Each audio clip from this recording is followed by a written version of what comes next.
voalohany volana Febroary taogno 2024 manano akory aly antsika malagasy jiaby manerana ny Madagasikara amin'ity niany ity. Misaotra zanahary moa antsika fa fanao tokoa niany Miara-Manonja ato anatin'ny fandaharana.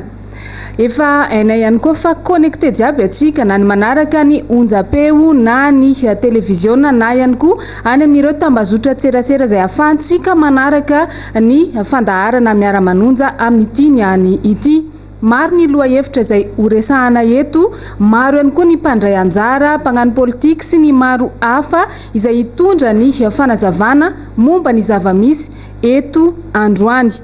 Efa vonina eto ihany koa ny maître Yantra Razafy izay solombavam-bahoaka voafidy tao amin'ny boriboritany voalohany teto Antananarivo renivohitra, tonga dia efa andesitsika avy hatrany ny fanadihadiana sy ny tsara ho fantatra jiaby. Asaina nareo tsy hisaraka aminay satria dia hiaraka hanonja antsika na ny eto Madagasikara izany na ihany koa ny any ampitan-dranomasina jiaby izay miara-manonja amintsika eto. Dia makasitraka lorety mirabantsika rehetra ndray eto amin'ny studio isika rehetra izay andray anjara ny fandarana Miara-Manonja ity, ary manokopatanana ho anareo rehetra ny tokantrano sy manaraka ny internet reny, kopakopatanana ho any Vatomandry any izay mba niantanta kely androany, ianareo any Betroka any dia kopakopatanana ho anareo ny akotran'izay maro be nareo mety tsy voatanisa eto ary tsy vitantsika ny teny an'izay anara-tany toerana misy anareo tsirairay avy. Manomboka alatsinainy voalohany volantsika volana Fevrier, fantatritsika tsara fa tapitra sahady zay ny volana Janoary, maro be ny zavatra nitranga tamin'ny volana Janoary iny, fa ny tena nalaza aloha zany dia ny rara Golden Gate izay napalaza ny Madagasikara ary tena nitodika taty tokoa ny mason'izao tontolo izao. Ny maso malagasy dia manaraka an'izany firara Golden Gate zany fanondranana volamena 770 kilao sasany, ary androany voalaza fa androm-pitsarana any Afrika Atsimo mikasika an'io volamena naondrana tsokisoko io. Manontany maro hoe inona le zavatra mety hitranga androany. Ny zavatra fantatra aloha hatreto dia nisy fitsarana izay natao tamin'ny farany teo izay nangatahanyireo mpisolovava nalefa ny fitondram-panjakana ho an'izy telo lapa mpitondra an'ireo volamena ireo na nataontsika hoe passeur professionnel izay nitondra tsokisoko niaraka tamin'ny fiaramanidina izay nilazaina fa fiaramanidina tsy ara-dalàna no andeha androany, nangataka fafahana na hoe liberté sous caution, zany hoe mandoha vola dia avototra ireo olona ireo, dia mangataka ihany koa ny firenena malagasy ny anaovana extradition sy famerenana volamena hitatoerana. Raha ny marina dia procédure zavatra roa samihafa no mitranga any Afrika Atsimo any. Androany dia fitsarana tena tao fitsarana ao Afrika Atsimo dia ny ampanganan'izy telo lareo dia ny fampidirana tsokisoko volamena, na hoe mety zavatra volamena zany métal izay tsy azo ampidirina any amin'ny Afrika Atsimo. Ny faharoa ny enjenandreo dia hoe nisy ny violation ny lalàna, ny violation ny infraction douanière, zany hoe fanitsakitsahana ny lalàna momba ny douane izay nataon'izy telo mirahalahy. Ny zavatra fantatra aloha hatreto dia izy telo izay tratra ireo dia hafa ny procédure izay ampanganana azy, fa ny fitsarana eto Madagasikara kosa izay atao mipaky dia hafa ihany koa ny zavatra hiampanganan'ireo olona rehetra izay voasaringitra amin'io. Dia fantatritsika hoe hatramin'izao aloha dia olona 10 no any ampigadrana, ny 5 ny olona 10 dia ny 5 any Tsiafa satria lehilahy daholo ary ny anankiray dia vehivavy eny Tanimora. Ny hiampanganan'ireo dia tsy misy idirany amin'ny ny tribunal izay mandeha any Afrika Atsimo, averiko tsara. Fitsarana roa samihafa ary fiampangana samihafa no atao na any Afrika Atsimo na aty Madagasikara. Ny dikan'izany reo olona izay aty Madagasikara reo tsy tsaraina any Afrika Atsimo ary tsisy idiran'ny raharaha any Afrika Atsimo. Ny eto Madagasikara kosa dia hatreto aloha dia izay olona 10 zay, ary dia zavatra mahavariana dia hoe misy indray ny avis de recherche, averiko kely hoe avis de recherche navoaka ny gendarmerie ny ao amin'ny gendarme zany izay mampitady olona anaky 7 indray. dia ny zavatra mahavariana mampisoloavany tenako moa zany rehefa tonga eo ampaka nao fitsarana ny raharaha dia atao hoe DCJ zany hoe tsy tompona ndraikitra tsony le raharahany le dossier ny gendarmerie na ny police nikirakira tamin'iny nanaovana enquête préliminaire dia zay no magaga hoe nga misy fitoriana hafa indray no ny gendarmerie no mamoaka an'ilay avis de recherche fa raha ny tokony ho izy amin'ny mampikirakira lalànanay rehefa tonga any mpaka ny raharaha dia ny paka no mamoaka ny didy mandat de recherche na mandat zay tadiavy na mandat d'amener dia iny no ampitaina aty amin'ny gendarmerie manampy amin'ny fitadiavana an'ireo olona reo ka zay no mahagaga ao anatin'io raharaha io. Ny zavatra faharoa mahavariana ihany koa dia hoe nisy le mandat d'arrêt international zay navoaka ho an'ireo olona any ivelany efa niteneniko teo foana hoe tsy misy an'izany mandat d'arrêt international lancena zany raha tsy misy didim-pitsarana raikitra zay efa mampitady an'ireo olona reo ka tsy fantatro na tsy fahalalana ve sa finiavana anodikodina ny sain'ny vahoaka no mahatonga an'izany zavatra mibolisabilisatra kely isaky ny mandeha zany tsy mandeha araka n'izay ho izy ny zavatra atao satria ao anatin'ny panika foana zany hoe misy amehana foana zao ao anatin'ny misy amehana misy ina moa zany fikoropahana ao anatin'le izy ary hitantsika tsara ny fitondram-panjakana voatratra reny olona tany Afrika Atsimo reny tratra ny volamena tany Afrika Atsimo natao fitondram-panjakana dia nandefa avion privé sy nandefa avocat ny antohany fanjakana hiaro an'ireo mpangalatra any Afrika Atsimo ary natonga ny anteny hoe manina manao deux poids deux mesures fa le olona tratra teto Madagasikara samy niantoka ny avokany samy nianto tena fa tsisy nijeren'izany hoe ny antohany fanjakana zany nefa samy olona tafiditra amin'ny raharaha anankiray ihany. Tsetsatsetsatra no hitondrako an'ity zavatra ity satria nandrity farany herinandro ity tamin'ny zoma teo dia fantatritsika fa nisy zavatra nitranga mikasika ny président Paramède dia zay zavatra izay no tiako resana satria misy idirany io resaka fitsarana io ny idirany reny resaka convocation reny tamin'ny mbola député tamin'ny mandat teo aloha ny tenay dia nisy lalàna zay nirahana tamin'ny ordre barreau de Madagascar ordre des avocats eto Madagascar nanova ny procédure ny code de procédure pénale nisy andalana maromaro nanovana ny hery fiarovana na ny droit de la défense ho an'ny avocat zay nahita fa misy zavatra tsy mety ary misy fanaparam-pahefana rehefa manao an'ireny convocation eny anivon'ny police na anivon'ny gendarme reny. Ny antony mahatonga an'izany dia niova ny code de procédure pénale ary rehefa promulgué io lalàna io natao hoe lalàna maître antre loi maître antre mikasika ny droit de la défense ny fiarovana ny olona raha convoqué na eny amin'ny gendarmerie na eny police fa indrindrandrindra mikasika an'ireny convocation zay atao reny. Gaga de gaga ny tenanay raha nahenony ny président Paramède fa hoe tonga tany an-tranony ny katikatana ny gendarmerie eny Sabotsinamena niaraka amin'ny gendary anaky efatra mitondra mirongo fedina tsy misy convocation tsy misy nenina fa tonga dia miteny hoe andao ianao hiaraka aminay fa misy raha ilananao any amin'ny toby. Zay zavatra zay no tenitiako tenenay tsa hoe ny lalàna loi maître antre dia efa promulgué ary efa manan-kery ary efa maro ny mampiasa an'ireo naiza any amin'ireny toby any amin'ny police économique na any amin'ireny toerana arrondissement any amin'ny police reny any amin'ny gendarme koa efa misy mampiasa anazy ny convocation ho an'ny olona rehetra ary fampalalana ny tene na anjara ny fanjakana ary manao an'izany fampalalana ny lalàna lany zany dia eto izay manentana ary mampafantatra ny olona ny zo mikasika an'izany convocation zany. Ny convocation rehefa tsona any amin'ny police na any amin'ny gendarme tsy maintsy misy daty ary tsy maintsy misy motif hoe inona no antony antsonanao tsy maintsy mipetraka ao anatin'ny convocation io ny anarana ny olona mitory anao na ny zavatra ilananao any amin'ny police atao ankety ny tsy maintsy asiana daty io dikan'izany motif tsy maintsy fatarina ary tsy maintsy papetraka ao anatin'le convocation ny daty tsy maintsy fatarina ny ora ary mbola ambara ihany koa fa manana zo aka avocat ny olona rehefa tsona enquête atao enquête eny amin'ny toby miaramila na any amin'ny police ny fanzavatra goavana be ny ao anatin'izay raha convocation no menany olona atsona any amin'ny reny toerana anaovana convocation reny tsy ilaina mihitsy ny atongavana gendarme ohatra nanaovana ny président Paramède tsy anjara ny gendarme intsony ohatra ny taloha satria reny miendrika fanarotapahefana fa ny convocation misy manatitra any na any amin'ny sefipokotany na terina any an-trano dia zay satria hoe convocation zay le olona no mahita hoe inona ny antsona anazy zay tsy maintsy hita ao anaty convocation amin'ny ora inona ny andehanany makany a dia mbola io convocation io tsy maintsy misy double ny ray hoan'ny petraka ho an'le olona convoqué ny ray kosa tazomy le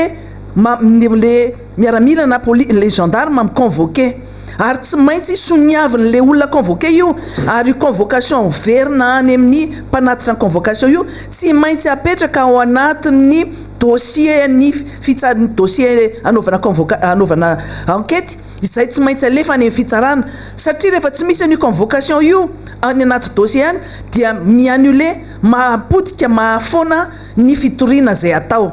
ka noho izany mbola maro zany tsy manara-dalàna eto amin'ity firenena ity tafiditra ao anatin'le tsy fanarahan-dalàna zany ary le fanarotapahefana zay natao zay a hitantsika ary porofo io a zay natao tamin'ny président paramedy mazava tsara ny voalazany hoe iza ozy izy de tsisy convocation fa natsonam-bava fotsiny ary nentina tany amin'ny toby anaovana enquête vita ny enquête ny eritreritra andeha hamonjy an'le toerana ty amin'ny AGRA ny président paramedy anao ny tatitra zay nanandrahana anazy satria nasaina ny fampirahara tamin'ny ministre ny ton ministère ny santé ny ministère ny paramedy dia zay zavatra zay ny tintenena le fanarotapahefana aloha fa le fomba mihitsy no tsy mety amin'izao fotoana zao atao daholy ny hetsika sy fihetsika intimidation fandrahona fampitahorana ny opa sy ny sisa rehetrarehetra mba tsy ahafahan'ny rehetra tsy ny eto miara-manonja rery fa ny rehetra zay eritreretana fa manitikitika sy mikitikitika le fitondram-panjakana amin'ny tsy mety dia anaovana antsojay ohatra zany zay nanjohan'ny président paramedy eto nefa dia vaky-barara ihany ny zavatra atao ary manamafy ny voalazany teto miara-manonja hoe nareo ange dia sasatry sasatry ny mandanga ary tratra foana le langa ataonareo lazainareo fa efa voalohany volan'ireo paramedy reo dia ho adala daholo ve ireo paramedy rehetrarehetra reo zay nampiasainareo tena nanao zay tiavanareo anazy nandritra ny fiarovana reny ady nataontsika tamin'ny coronavirus reny misaotra manokana ireo paramedy sy ny mpitsabo rehetra tsika tamin'ireny fotoana reny fa nanao ny ainy zavatra ary ny sorona ny ainy mihitsy reny olona reny fa rehefa vita kosa ny natao taminy ary fa vita ny ilanareo anazy a dia ataonareo ohatran'ireny reny olona reny ivernefa tsy mety mihitsy ny zavatra ataonareo zany ary io za hoe mivaly foana ary hita foana ny zavatra ratsy zay tsy mitatsy ataonareo ary eto moa zany dia avoakanay mihitsy ny hoe araky ny zavatra heninay sy hitanay rehetrarehetra zany dia marina ny voalazan'ny président paramedy sy ireo paramedy zay nitaraina hatramin'izay sy nanao grève sy nanao nihetsika rehetrarehetra fanairana fa ay ve mbola ananan'ireto paramedy trosa be ny fanjakana ny ministère ny fahasalamana 228 jours d'indemnité zay no takiny aminareo ary io indemnité io tsy hoe faveur no angatany aminareo fa droit voalaza ao anaty zo fototra zo tanteraka zay voalaza tao anatin'ny lalàna efa tamin'ny fotoanandro ny efa tamin'ny efa ela be zany tamin'ny 80 efa lalàna tamin'ny 1969 mikasika ny réquisition zany hoe les lois sur la réquisition io no mamela an'ireto paramedy reto mitaky ny zoany amikasika an'le droit amin'ny indemnité de réquisition zay nampanaovana ireo fanjakana anazy eto moa za dia mampatsiahy hoe na vola kely na vola be no ananan'ireo paramedy reo dia zoany aloha io ary nareo efa nampanantena fa aloha io fa tsy ny vola koa ny tsy misy satria raha ohatra ka 600 millions de dollars 600 millions de dollars ny vola azo Madagasikara edina amin'ity Covid-19 ty dia rariny loatra raha ohatra ka tamin'iny vola iny no nandoavana an'ireto paramedy reto milazainareo fa be dia be ny vola takin'ireo olona reo fa veriketo na kely na be rehefa zo dia zo tsy maintsy tanterahana ary ny lalàna no mametra anazy ny décret d'application misy décret zay milaza fa hoe 30 000 francs 30 000 ariary na 150 000 francs par jour ny indemnité de réquisition rehetrarehetra zay ny asa tamin'ireny fotoanan'ny Covid-19 reny ka raha 228 jours ampitombona 30 000 ariary dia 6 840 000 ariary ny vola trosa ananan'ny paramedy tsirairay any fitondram-panjakana dia raha totalina izy rehetrarehetra reo satria ny isan'ny paramedy zay niasa tamin'ireny fotoana reny dia 7265 paramètre fotsiny resantsika amin'io rehefa ataony total an'izay dia 248 dia 49 milliards 692 mille ariary zany hoe 248 millions de FMG maherikely fotsiny rehefa nataony iny koty nefa zay 248 milliards zay tsy raha oarina ao anatin'le 600 millions de dollars zay naomena sy nindramy Madagasikara tamin'ny mpamatsy vola voaloha ara-dalàna io fa naleo fanjakana name vola ny akamakama name ny marché ny hafa ary nanaovana an'ireny problema nivoaka reny scandale reny écran plat lasa nomena natao subvention ny Jiramany 800 milliards d'ariary zay tsy tafiditra tao anatiny ny vola 600 millions de dollars zay natokana ho edivana amin'ny Covid-19 le tsy fahaizanareo mitatana no mahatonga an'izao fa le zo an'le paramètre kely reo olona reo raha mihoatra nareo rehetrarehetra matretrereo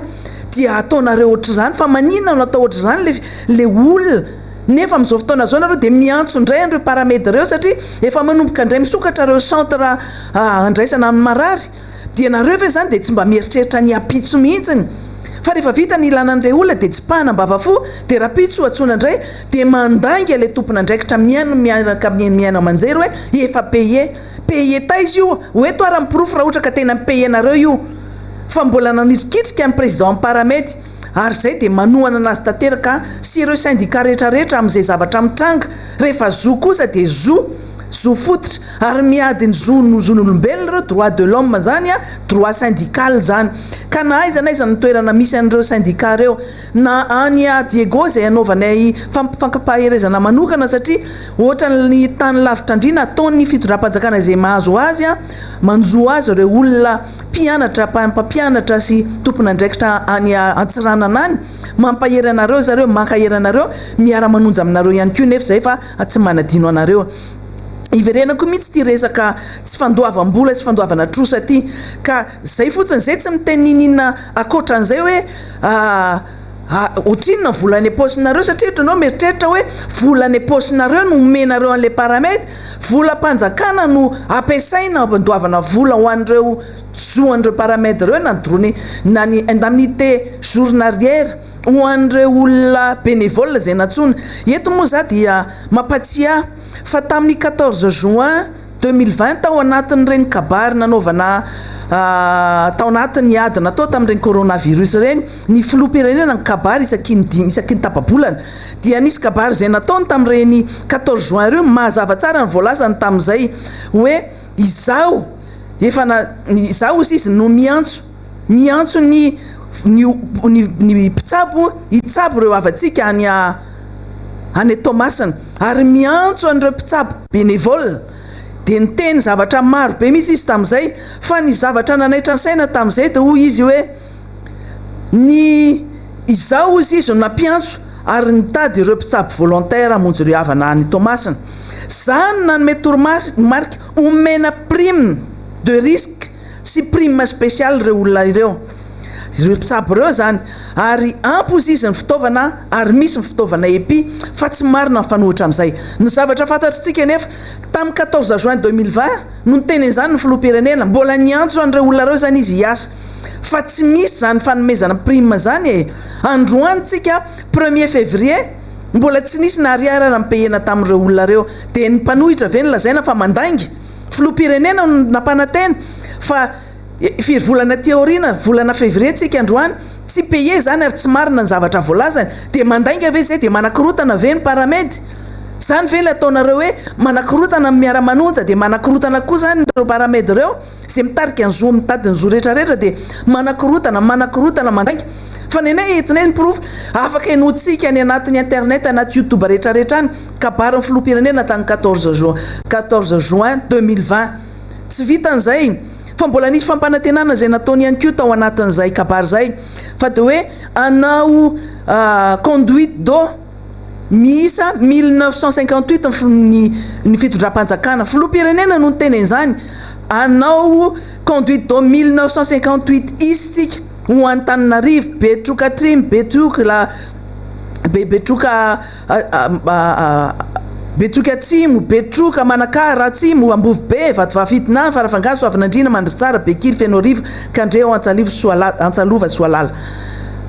Firy volana ty aorina 14 juin zay kabary zay. Firy volana ty aorina volana février tsika ty. Aiza zany conduite d'eau natao fitondram-panjakana zany. Te mandainga indray ve mipanohitra eto milazana zany. Kabary ny filoham-pirenena zany. Tsy misy lainga nataona eto. Ny tena nataony nitazomantsika anazy ary zay mahatonga ny Miara-Manonja miaraka ny vahoaka. Ny zavatra misy dia Conseil des ministres tamin'ny 27 juin tamin'ny herinandro teo. Ino no lasa voizina indray amin'izao fotoana zao dia hoe anao lavadrano ndray eto Antananarivo amin'ny toerana zay misy rano na hoe nappe phréatique, hoe misy rano any ambanin'ny tany. Zay no vahaolana ahafahana hiala amin'ity tsy fiampindrano eto Antananarivo ity. Ore olona filoham-pirenena nge no ny teny fa anao conduite d'eau 1958 tamin'ny 14 juin 2020, 27 janvier 2020 ianareo ny Conseil des ministres zay indray ny toromarika ny filoham-pirenena. Anao lavadrano eto Antananarivo na anatin'ny toerana maloto sy tsy tentsosa hoe ranaty onaona sy nina rehetrarehetra reny. Zay ve nomendrika an'le Antananarivo fa le conduite d'eau nampanantenaina niaraka tamin'ny Jirama, ministère ny rano sy Jirama ny prévu anao andreo nakaiza le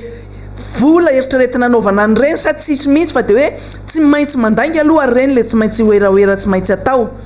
Fa so dia hoe manadino le vahoaka dia ovaina indray le izy dia izay indray ve nylazaina fa mandainga eto.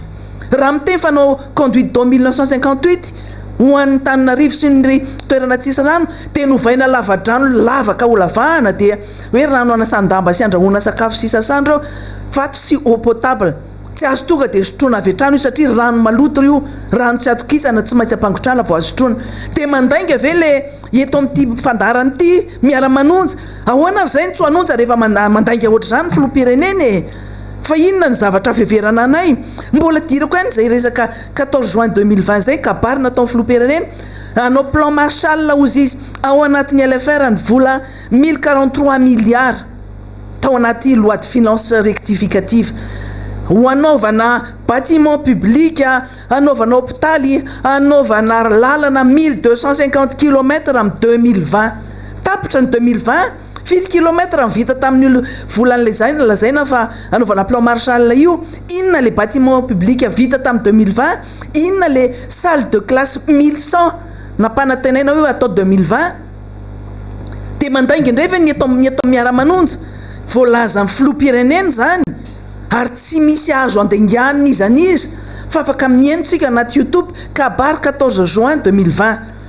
Ka tena hoe eto ianareo dia mandainga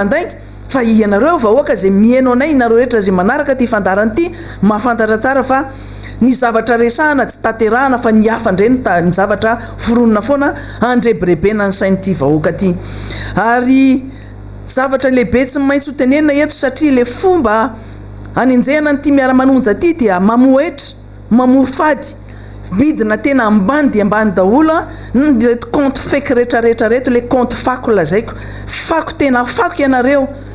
Tsy vita ny zavatra efa natao tamin'ny herinandro iny nefa tsy resahana intsony fa efa samy mahafantatra ny zavatra tsy mety zay ataonareo. Fa eto dia iresaka manokana satria ny tenako no tratra nyity raha masiso ataonareo ty. Tamin'ny sabotsy alina sy maly tontolon'ny andro alahady dia nidiran'ny fakon'olona na ny atao hoe pirate ny page Facebook, page io fa tsy compte personnel akory, page Facebook ny maître Yantra député tana voalohany. Nidiran'ny olona tsy vanina tsy valahara, nidiran'ny pirate ny compte ny page Facebook. Ianareo rehetra eo amin'ny 22 000 eo ny olona mpanaraka n'io page Facebook io dia manambara etona zany fa dia nanomboka omaly dia tsy nampiasaina intsony io ary nisy fanambarana ofisialy zay natao tena amin'ny alalan'ny tambajosa serasera Facebook milaza fa nidiran'izany Ahmed Adel zany aloha zany dia vonaika loza be mihitsy vao maheno an'le anarany ianao. Nidiran'izany Ahmed Adel zany ny page Facebook ny maître Yantra député tana premier. Ka eto dia manambara amintsika rehetra manantena manentana antsika rehetrarehetra hiala tsy anaraka n'io page io intsony aloha ary tsy izahay indrindrandrindra fa ny administrateur ny page io a tsy tompona andraikitra intsony amin'izay zavatra mety hitranga zay mety ataony olona jivanina io sy ny olona ambadika reny olona fako reny tsy tompona andraikitra mihitsy intsony izahay ary efa nisy koa ny plainte zay ho apetraka mba tsy hanaovana sanatry ny vava ohatra natao tamin'ny mpanao gazety arifilina zay lazaina fa nampiasa ny compteny Facebook ny lazaina fa nanao incitation à la haine na filoham-pirenena kanefa tsy izy no tompony io contenu a volon-kafa no ny administrateur ny page io ka izay no tenena hoe manomboka zao dia aza manaraka intsony nareo le page Facebook maître Yantra député Tanapy voalohany fa efa misokatra ny page vaovao page Facebook page Facebook maître Antra MAE maître Antra official averiko etona itsika rehetra atao amin'ny Miara-Manonja dia manomboka izao mampiasa sy manaraka ny page Facebook maître Antra MAE Antra official maître Yantra official fa tsy mampiasa intsony le maître Yantra député Tana premier zay fa lasan'ny fakon'olona sy mipiraty ary fantatritsika ny ara-tsitsainy zany izay zavatra zay mila anetanana atsika ao no andrahantsika nyty fandaharana Miara-Manonja ty manomboka androany ao ny anarahantsika ny vaovao rehetrarehetra zay mikasika atsika rehetrarehetra ao anatiny maître Yantra official ny manaraka an'izay dia resaka Golden Gate fampatsahivana atsika hoe tsy maintsy resahantsika io satria miandra an'izay tatitra avy any Afrika Atsimo tsika mikasika an'izay fitsarana zay fa na izany na tsy zany ara tsara foana ny zavatra resahantsika eto hoe tsy voalaza firy nisy fanambarana zay nataony FFKM tamin'ny herinandro ambony iny zavatra voalaza ny FFKM atao anatin'izay dia hoe tsy ampy ny tatitra nataony gouvernement teo anivon'ny FFKM ny mikasika ny fampiasana ny vola ny Covid reny ka noho izany dia nanao antso avy ny FFKM mangataka ny gouvernement hanao tatitra mazava makasika ny fanampiana natao tamin'ny Covid-19 dia lazaina koa ve zany zao ny FFKM fa manakorotana koa satria mangataka ny anaovana amin'ny mangarahara satria miteny marina izy hoe tsy ampy ny mangarahara ataon'ny gouvernement tamin'ny vola nampiasaina tamin'ny Covid-19 tsy ampy ny tatitra ozy izy ary mahatonga ny aya manonja koa ke zany ny ao anatin'ny FFKM fa tsy mitovy aminay eto izy dia lazaina fa manakorotana koa ve zany koa ny FFKM raha ohatra ka miteny an'ireny zavatra ireny mbola atao anatin'izay fanambarany ny FFKM zay ny lazana hoe nasiany zareo resaka ihany koa ny fanondranana ny pirenena tsokosoko toy ny volamena andramena sy ny sisa dia lazainareo koa fa manakorotana anareo koa ve zany ny FFKM re manao andray fanambarana reny efa mampiteny mona ny zavatra mitranga eto amin'ny firenena ty dia atsika rehetra no mahita anazy fa ny eto fotsiny zavatra tsara tenena dia hoe isika rehetra manonja ty manonja any aminareo any izy fotoantsika hiara-manonja daholo tafiditra ao anatin'izay ny fiarahantsika raha amin'ny 6 février zao alefa daholo zao fakofakon'olona rehetrarehetra zao hiteny anaratsy anao an'izao raha mandrika anao fanakorotana fanonganam-panjakana sisy mbola resahantsika iny rehefa orina eo fa izao fotsiny tsy mitovy anareo ny aty ary manana fahendrenan'o nareo ny aty zay ihany no zavatra tiana tenena efa eto ny namana député Anatsirabe député José efa eto any koa ny namana ministra Andrenjato anoy ny fandaharana eto Miara-Manonja amintsika eto dia mamerina ny fiarabana ny mpanaraka sy tapaka ity fandarana Miara-Manonja ity manerana ny nosy any ampitan-dranomasina rehetra any arabaina manao soa soavina ary arabaina manao ny tsara ho tsarona miopana manokana ihany kosa nefa na dia zany aza any faty vakina karatra any any Antsirabe faharoa any ny fiarabana manokana ho anareo misamboaravoara tokoa ny zava-misy eto amin'ny firenena amin'izao fotoana izao ary manonjanonja tokoa ary miara-manonja amin'izany ny vahoaka malagasy rehetra amin'izao fotoana izao be dia be ny zavatra nambarany maître Yantra teo tsisy madilano tetena na makarakara sosoana fa dia ny filazana ny marina ary marina ihany tokoa araka ny zavatra nambarany teo zay manokana moa zany dia akoatra matsolom-bavambahoaka anao Antsirabe faharoa dia lehibe ny vondrona parlementaire tiako Madagasikara zay any mpanohitra eo anivon'ny ateny mera-pirenena niaranandreto koa isika tamin'ny herinandro teo fa nisy andihana solom-bavambahoaka vitsivitsy zay nitarihan'Andriamatora Olodinina vitsivitsy io zay nefa milaza fa ny maro anisa eo anivon'ny ateny mera-pirenena zany zany dia variana tokoa zahay satria raha ny isa zay niseho teo ary ny mahagaga koa dia tsy mba teo a lay lehibe nyvondrona parlementaire fa dia solombavamboaka tsotra zany a no mitondra ny fanambarana teo zay verinay fa tsy dia manahoana loatra zany amin'ny ankapobeny dia tsy kolotsaina eo anivony ateny meram-pirenena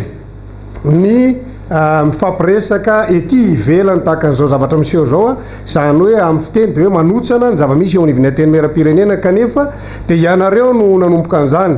ina moa ny zavatra nambaranareo tamin'izany fotoan'izany fa dia ny hoe ianareo a solombavamboaka tiako Madagasikara reo a dia angatahana manokana eo anivon'ny bramartiny ateny meram-pirenena mba hoe andraisana fepetra satria ono manakorotana ny raharaha-pirenena ary milaza tsy marina zany filaza azy na hoe milaza lainga mihitsy a eto anivon'ny firenena tiako manambara ho anareo solombavamboaka IRD ny tantaranisy tao anivony ateny meram-pirenena fa izahay dia nametraka hatrany ary ny andry sy ny andrandra mihitsy a ny fampiarana ny lalàna ny mifeh ny mpanohitra eto Madagasikara dia ny lalàna zay nataonareo a tamin'ny 2011 zay mitondra larana 013 tamin'izany fotoan'izany ny eritreritra tokoa ianareo satria ianareo dia tsy afaka nilatsaka fa voafaritra n'le hoe nini tamin'izany fotoan'izany dia neverinareo fa ianareo no mpanohitra eto amin'ny firenena ka dia nataonareo tamin'izay nanety ianareo tokoa zany lalàna zany tamin'izany fotoan'izany ka dia napetrakareo ny sata mpanohitra ary dia napetrakareo fa manana sata manokana eo anivon'ny ateny meram-pirenena ary filoha lefitra fafito moa filaza azy tamin'izany fotoan'izany zay a ho lehibe ny mpanohitra taty aoriana nefa rehefa ianareo indray no nitondra ary nareo moa milaza foana n'le hoe ianareo mandainga dia ambarana etona zany fa raha nisy ny fionana dia nivony kandida amin'ny rahalahy tamin'izany fotoan'izany dia nilaza ny filoha amin'izao fotoan'izao moa tamin'izy mbola kandida dia nilaza izy fa raha izy ny lany a dia apetrany ho lehibe ny mpanohitra i président Marc Ravalomanana taty aoriana nefa rehefa hita sy tsapa fa manana an'izany hery zany a manana zany force izany a ny tiako Madagasikara miaraka amin'ireo mpanohitra rehetra ary indrindra moa président Marc Ravalomanana dia novainareo indray ny lalàna tamin'ny 2018 a dia novainareo indray hoe lalàna Brunel tsara manamarika fa tamin'izany zay dia efa nametraka mazava mihitsy a fa tsy mifanaraka amin'ny lalam-panorena ao amin'ny article 14 izany amin'ny fametrahana ny sata amin'ny fempanohitra io lalàna io satria ny lalàna voalohany zay laninareo taminareo tamin'ny membre ny congrès ny tetezamita tamin'ny 2011 a dia mbola tsy nabrogena akory tamin'izany fotoan'izany mbola tsy mifoanana zany zany lalàna zany dia efa nisy lalàna vaovao indray zay lazainareo indray fa lalàna samihafa ary nametrahanareo indray fa eo anivony ateny meram-pirenena indray zany no miainga ny fanoerana ka izay lehibe voafidy ao a ny solombavamboaka zany dia io no atao hoe filoha lefitra fafito ka io zany lehibe mipanohitra tsy mety zany raha ny fomba fijery manokana satria efa napetraka mihitsy fa hoe izay manana ny isa be indrindra aoriana amin'ny fifidianana filoham-pirenena tamina tanterana Madagasikara iny dia iny zany no lehibe mipanohitra mazava ho azy zany fa i président Marc Ravalomanana no chef de l'opposition officiel eto Madagasikara maninona moa no resahany zany rehetrarehetra zany satria te hiverina aminareo a député IRD a lazainareo fa izahay a dia milaza tamin'izay asika jerena zany ary averina norona tsara tamin'izany ianareo ny tena milaza ny tsy marina satria raha tamin'ny 2009 ianareo a dia nitokanana tamin'ny fomba manetritreritra tokoa zany hoe lapan'ny démocratie zany tena na ny place ny démocratie moa zany ny tena filaza azy maromarina kokoa tena mbotsy atovo eritaona taorianan'izay raha nihiditra teny ny mpanohitra tamin'izany fotoan'izany nanohitra ny tsy nety a zahay mihitsy ny tao anatin'izany dia nifoananareo indray ary tsy nahazo nidirana itsony izany kianjan'ny démocratie zany ary hatramin'izao a dia nataonareo kianja filalaovan'ny ankizy sisa tsy hijanona amin'izay fa metsoro menotra ny resaka fa ny tiako ambara indrindraindrindra dia ianareo avao amin'ny IRD no nanosika anay anao fanambarana aty ivelany aty amin'ny anamanjary tsy misy lalàna mihitsy milaza fa tsy afaka manao fanambarana aty avelany aty zay zahay izao aty dia izao tsy hoe mahasolomavambaoka mpanohitra anay fotsiny fa ao anatin'ny vondro mpanohitra mihitsy zahay izao no miteny amin'izao fotoan'izao alazainareo fa ao anatin'ny ateny meram-pirenena ny lapan'ny démocratie tsorona vaoaka malagasy rehetra manerana ny nosy fa tsy misy lapan'ny démocratie zany ao amin'ny ateny meram-pirenena tsangatanana no atao nareo maronisy 3 minitra nomenareo anay ny solombavamboaka tsirairay avy mba hitenenana ny zava-misy any amin'ny toerana misy ny solombavamboaka tsirairay ary 10 minitra monja nomenareo any filohan'ny vondrona zafady zay ianao ny fanambarana sy ny résumé rehetra manerana ny Madagasikara amin'ny fomba fijery ahitana zany nareo aneny tsy manao ny asa nareo ianareo anatin'ny vondrona parlementaire IRD reo lozanareo fotsiny mandoka sy miaro ny mpanatanteraka eto amin'ny firenena ary tena tsy magaga le teninareo ary voapirofo zany am'izao fotoan'izao hoe mitodika aty Madagasikara avokoa ny mason'izao tontolo zao satria de tsy misy zany ateny mera-pirenena mijerevy nareo any avelany any ny adevitra eo niviny ateny mera-pirenena zany tsy misy député zany any ampitan-dranomasina ka andoka fotsiny any membre ny gouvernement no ataony eo voalaza ny lalàna zany hoe nisy olom-bavambahoaka de manara-maso ny asa mpanatateraka ary manakina sy manitsy azy mihitsy fa ny zava-misy rehefa tonga ny fionana gouvernement zay no makaleo ny olona mieno ny fionany sy olom-bavambahoaka amin'ny gouvernement ary endrasany foana ny mpanohitra ilaza ny zava-misy ianareo ny tsy manatatitra any amin'ny toerana misy anareo sy olom-bavambahoaka mpanaraka ny mpanatateraka fa izahay de milaza ny marina hoe ny vahoaka malagasy rehetra ny zava-misy ary ho fantatry ny vahoaka malagasy rehetra asany aminareo any angamba miadana be mivahoaka fa zahay de milaza fa sahirana ny vahoaka malagasy am'izao fotoan'izao mba halay voatsainany raha ty resaka fotsiny tsika mbola iverenantsika any ty resaka kapoky ty vary amin'ny kilaoany eny eritreretin'ny vahoaka malagasy hovidiny fa tsy eritreritra hividy vary amin'ny kapoka izy noho ny fahoriana zay vokatry ny fitondranareo ny vahoaka malagasy de kapoka sisan'ny resaka miandrandra ny vahoaka malagasy hoe ahoana no ahafahana mampidina ny vidim-barany no andrandray ny vahoaka malagasy fa tsy hoe manamboara kapoka manara-penitra zay hoentina andanina ny volany malagasy nay am'izao fotoan'izao ao anatin'izany rehetrarehetra zany no tiana ilazaina ary anambaranay aminareo ny hevitra ianareo avao amin'ny IRD zay mpanaraka ambokiny ty fitondrany ty fa izahay sy olom-bavambahoaka izahay mpanohitra izahay miaraka atao amin'ty Miara-Manonja ty de milaza ny zava-misy eto Madagasikara taitra manko nareo satria voakitikitika ny zoron-dambanareo satria manomboka ilaza amin'ny marina zay ary azagagy ianareo fa mbola betsaka ny olazaina aminareo fa mbola ranom-potaka ary zao de fa manonja maiky zany faramasina ary izahay eto raha milaza hoe andeha anao fitsangatsanganana de nareo no samboaravoara tsy fantatra ntsony hoe ahoana no manjoanareo satria ampitenenina daholo zay olona rehetrarehetra tsy tokony hiteny rehetrarehetra zao fa izao alao zahay hitsangatsangana alao zahay iona amin'ny vahoaka anay rehetrarehetra sy ny vahoaka malagasy zelina satria am'izao fotoan'izao araka ny ambara de fa aminarivo maro zany maka mibady zany ary tsy takatry ny saina eritreretina mihitsy satria ny vahoaka de te hieno ny zava-misy marina eto amin'ny firenena etya mpamaranana amin'ny anjarako dia mampalahelo eo any ny zava-misy eto amin'ny firenena satria olon-dehibe ary manana ny maizy azy zay araka nambarako teo chef de l'opposition officielle satria efa nambarany fivondrona mpanohitra rehetra era Madagasikara fa ny Filomary Caravalomanana izany no chef de l'opposition officielle nefa de reny ny zava-misy toe-tsaina miretareta amin'ny tany ary toe-tsaina tsy mandalana zany demokrasia zany ary tsy manaja ny asiny mahaolona amintsika malagasy zany ray amandre zany de sady fanaja no fa ame voninahitsika de reo nareo vahoaka malagasy hitsara mo zana be tsy mandainga ianareo hitsara ny zava-misy marina eto amin'ny firenena hoe iza ny mpandainga ny avy amin'ny mpanohitra ave sany mpitondra zay zatra mamandalitra ny vahoaka malagasy ty ampamaranana aloha de mbola misy tsetsatsiaritra kely mba tiako resahana satria nitelikavatra mahabekibo nanafatra ary mba niangavy ireo mpampianatra fram am'izao fotoan'izao satria vokatry ny fanapahan-kevitra izay tsy voadinika tsara no entinareo satria ny tompon'andraikitra voalohany am'izany ministera zany moa de fantatsika fa tsy mba niaina tam'izany fampianarana zany teto Madagasikara de vokatry ny zéro ariary nataonareo de sahirana ny mpampianatra non subany any am'ireny toerana mba mivohitra rehetra reny tsy mandray karama am'izao fotoan'izao ary na ny fram azy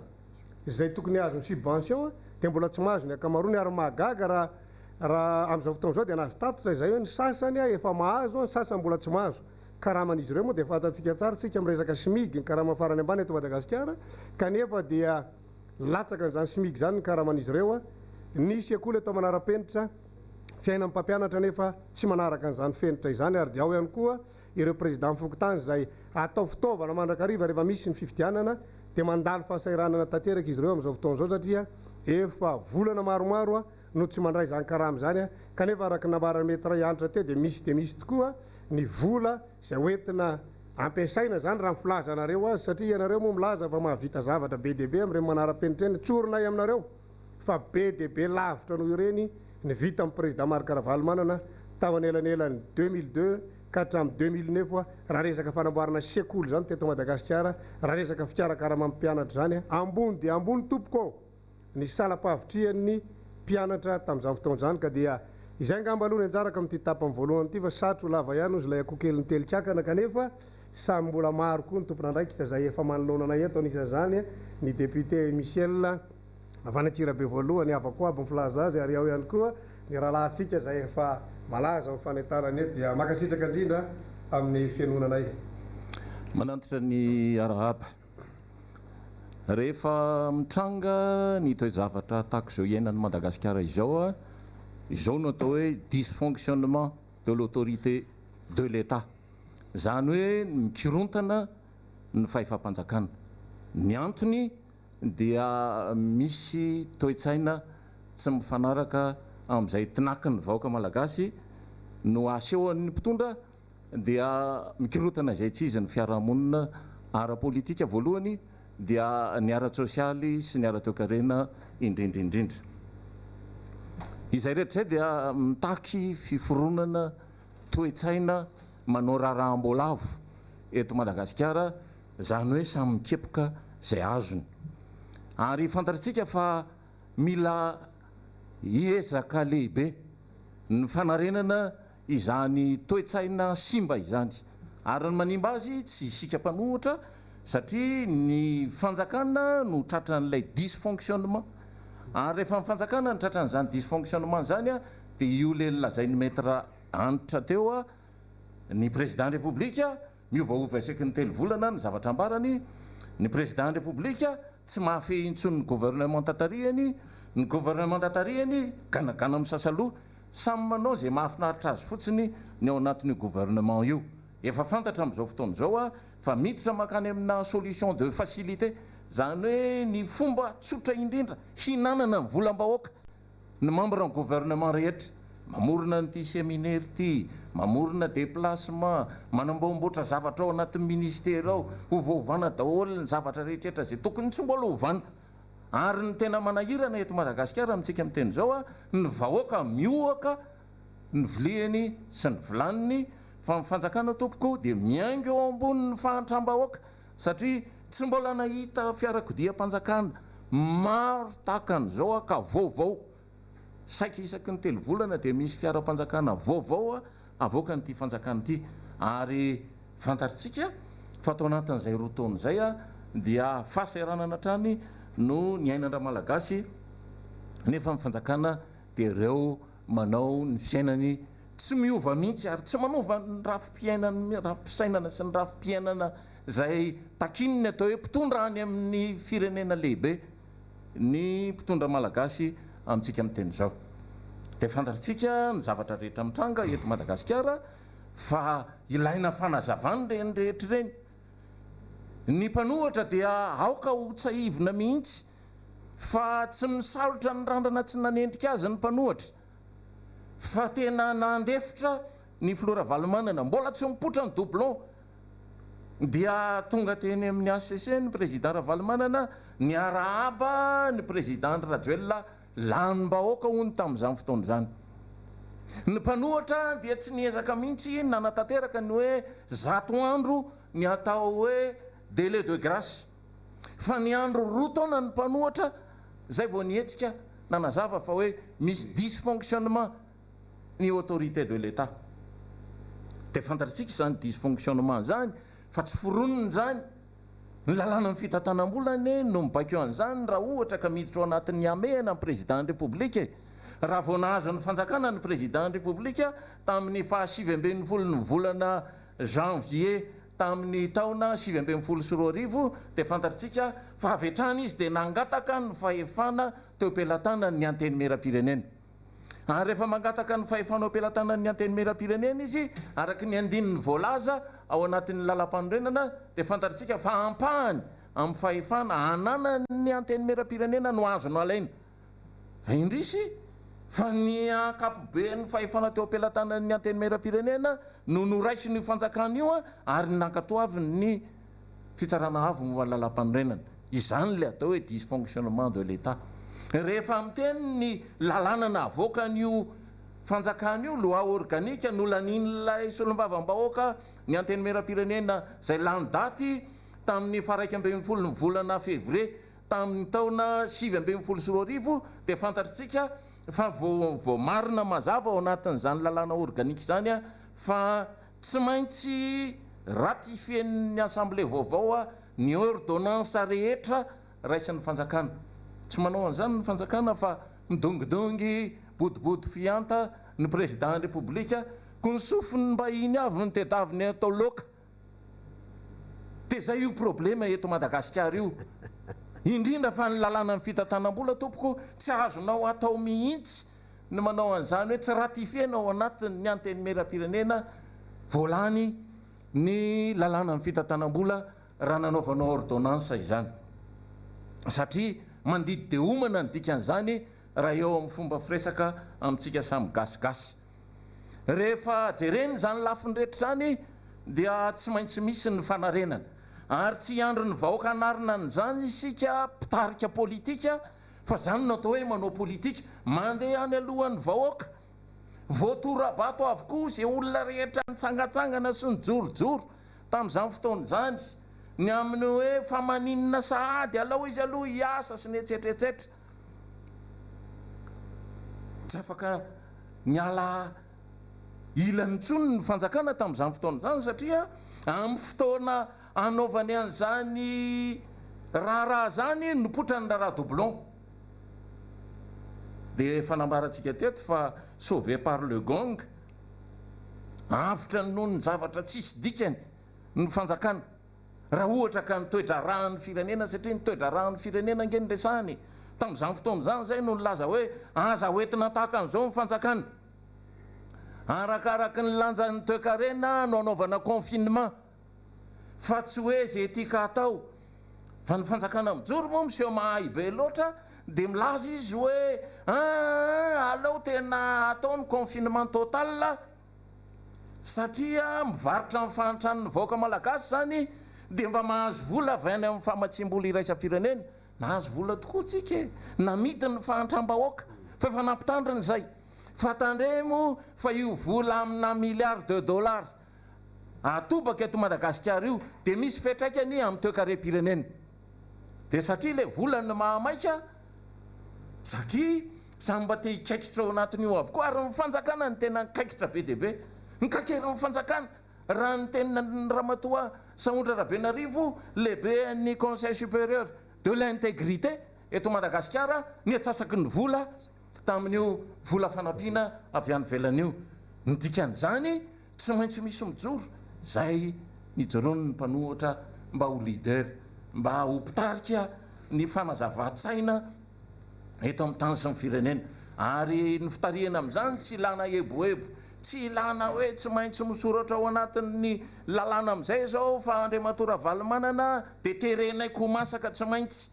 ho lehibe mpanohatra na dia fantatra raha fa ny lalam-panorenana mametraka azy amin'izany a mbola niezaka izahay nandeha ny tety faritra nanazava ombeny fa misy lalàna tsy arahany io fanjakana io anie mba hahafahanay manana main libre zany hoe mba hahafahana tena mihetsika araky ny tokony ho izy amin'ny fanatanterahana ny asan'ny mpanohatra dia tsy nekeny zany fa dia kabary anefitra no nandraisan'ny fanjakana malagasy an'izany hoe Marc Ravalomanana lehibe ny mpanohatra zany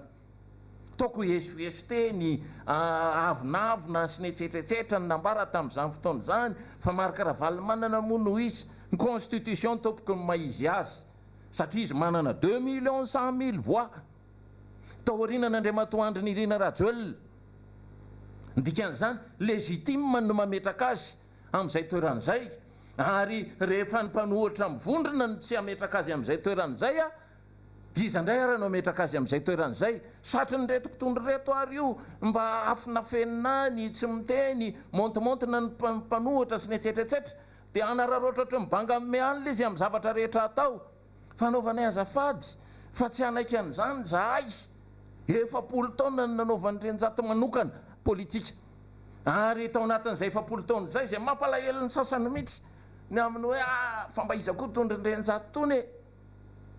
dia etotsika samy milaza samy mahafantatra ny nataon'ny tsirairay teto amin'ity fanjakana ity samy mahafantatritsika hoe iza moa ianao anatin'ity tontolo politika ity kely loatra ty tontolo politika ity sarotra ny manava tena ato ary sarotra no mideadea aketo ary sarotra ny manaratsy ny hafa manoloana ny raharaha politika eto Madagasikara dia misy milaza fa hoe ary ndrenjato reo ange tena olona tena farahidiny sy ny etsetretsetra tsy zany akory tsy ny fananakarena tsy ny fanana tsy zany no atao hoe manao politika fa ny atao hoe manao politika tompoko dia zao no izy manaraka ny hevitra marina ahafahana mampandroso an'ity fiainan'ny fireneny ity mahatsiaro a tany amin'ny taona 5 enina amby 20 raha ohatra ka nandeha tany La Réunion dia mahita hoe fa maninona moa no mpamafalalana ny La Réunion no ao anatina Mercedes 190 diesel turbo compresseur no mipetraka izy mijery an'le carte odoiviny dia rehefa misy mandatsaka taratasy kely dia mivoaka izy lasa makaniny raha iny dia nieritreritra tamin'izany za zany tamin'izany efa conseil technique ana ministre dia mahafantatra hoe tena za zany ambaniny itsy le rangaha itsy satria izy mpamafalalana nefa afaka mitaingina Mercedes 190 vaovao dia tena mandiny tenitsika amin'izao fotoana izao hoe raha ny mbola ny classification ny atao hoe fananakarena tomobile eto Madagasikara ao anatin'ity firenena lehibe ity dia tena taraiky be nareo mpitondra ireo tena taraiky be nareo mpitondra ireo hoe mandeha misakafo eny amina restaurant mba mihajahaja zany na tena mihaja ka raha ohatra ka misy tavangana labe ireo ambony latabatra eo dia efa fahoritsaina mihitsy ho an'ireo olona paparazzi mandeha manaraka nyrenjato amin'izay zavatra alehany rehetrrehetra anaovana azafady zany a fa raha ohatra roitiko lavidavitra zany rako ny tratrako fa sao dia iteradozy eto amin'ity fiainan'ny fireneny ity milafa lolo ary tena manahirana mihitsy ny toe-javatra oatra zany fa raha ohatra ianao zany ka misakafo eny amin'ireny restaurant reny ka misy olona karamaingy andeha andatsaka zavatra ao anatin'ny sakafonao porako fanondrony ny tratrako elao fa lolo tena manahirana fomba fanaovana politika tadidio fa teo amin'ny toerana nangalainareo sary ena io a nalavo a ny député John Nelita manahirana zany a eo amin'ny fomba fanatanterahana ny fiarahamonina eto Madagasikara ary ny antony nalehanay teny zany a dia satria nytenenina talohan'io raharaha io hoe ny KFC tompoko zay orinasa lehibe maneran-tany any Mauritiana succursale vao Maurice nandroaka ny chef-mbinina tany a Maurice zay nitokanan'ny président ny république Andry Rajoelina ny fipetrahany teto Madagasikara teny Akorondrano nationalisme ve zany herinandro taorinan'io dia nanao kombinina amin'ny fanamboarana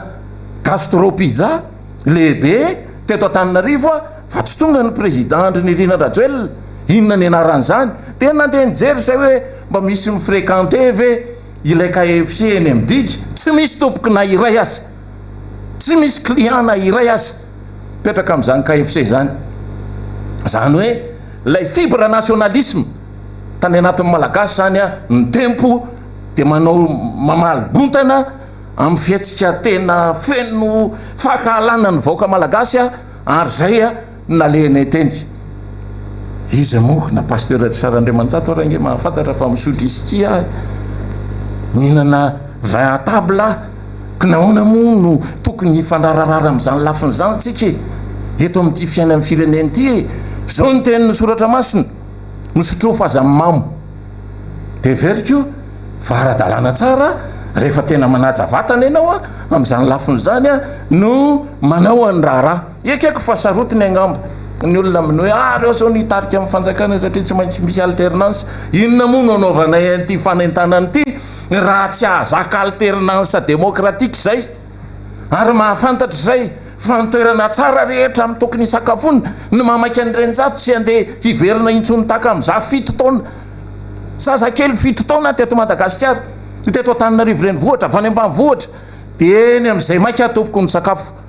ary lanja miakatra amin'ny fiainana dia tsy maintsy misy zany izay lafiny zay mamaika zany tsy ny mbola hamelanareo andeha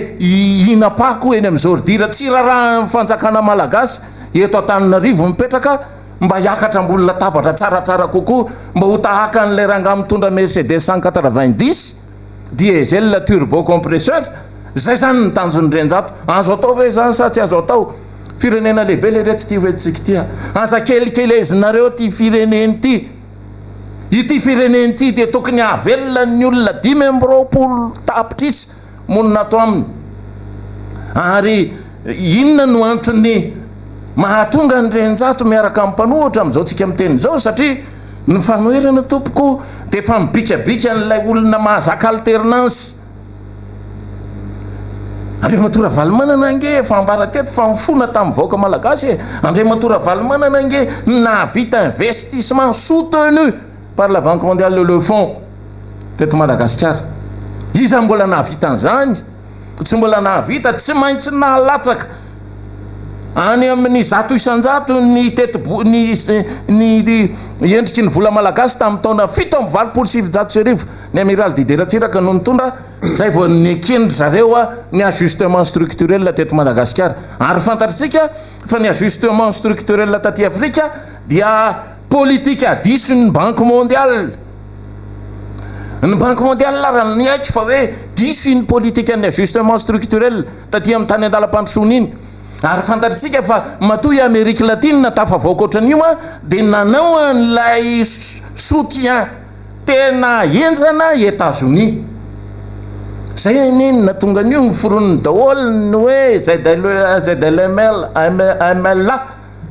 zone de libre échange des Amériques. Dia ireo le olona any Amérique du Sud sy Amérique du Centre nasainy solotena ny continent américaine amin'ny dinika rehetra fanaovana amin'ny continent européenne ohatra. Zany angeny natafavoaka ny fambolena banane ny akondro tany a Colombie, tany a Salvador sy ny etsetretsetre. Fa isika eto tsy manana an'izany soutien zany nefa ilingilingy. Nda andehanao i Madagasikara zao no masiny zao tontolo zao, manasitrana n'izao tontolo zao. Mahafinaritra zany. Fa ny kirevirevy zany dia tsy mahavita inona mihitsy amin'ny fitondrana fanjakana. Tsy maintsy mipetraka tsara eo ambonin'ny tany ny tongotra ao anankiroa.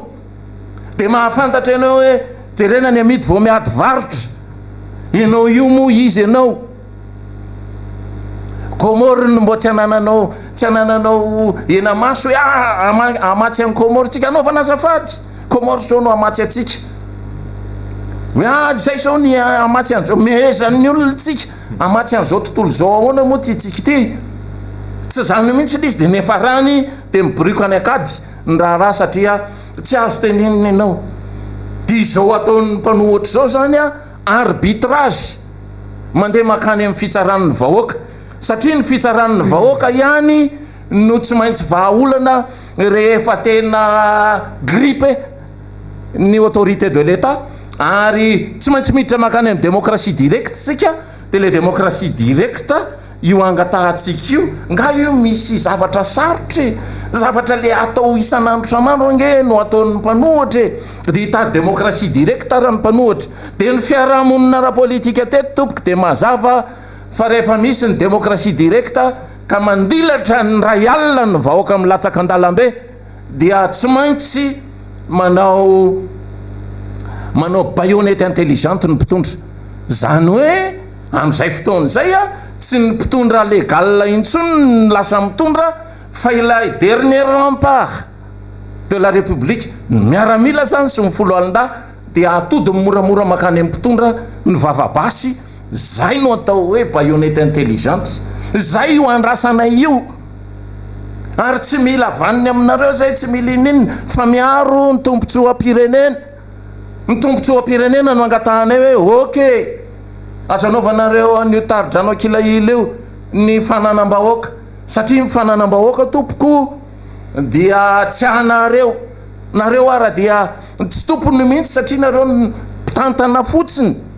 Mahazo ny faveur rehetrretra apetraky ny lalam-panorenana mba hitantana n'izany volam-panjakana zany fa ny volam-panjakana dia egal volam-bahoaka. Ary io volam-bahoaka io dia averiny eto foana fa ny mandray anjara be dehibe ao anatin'io volam-bahoaka io dia isika izasy anao, isika vahoaka malagasy maro anisa no mandray anjara be dehibe ao anatin'izany. Kilaingalainga io fanampepepona-tsika io filazana fa dia mivahoaka malagasy tsy mandray anjara amin'ny etre sy ny etsetretsy langy zany tompoko. Tsy miodina io fanjakana io raha manao grevy ny vahoaka malagasy amin'izao fotoana izao hoe zay atsiditra ao anatin'ny circuit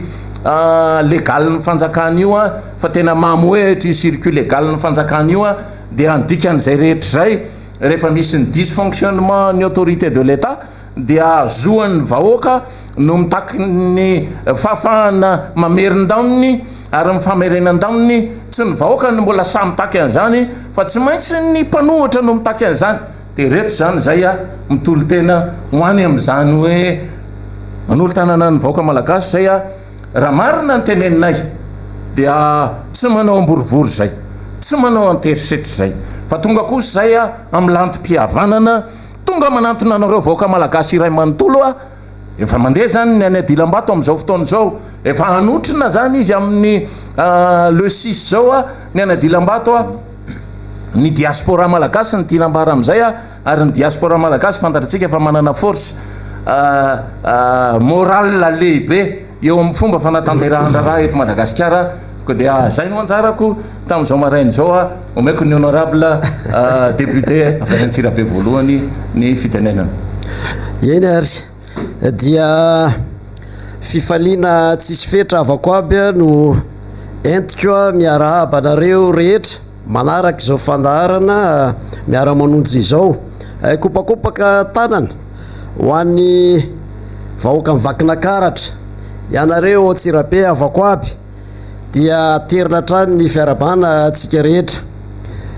Ny nanitonay dia somary nanaitra zany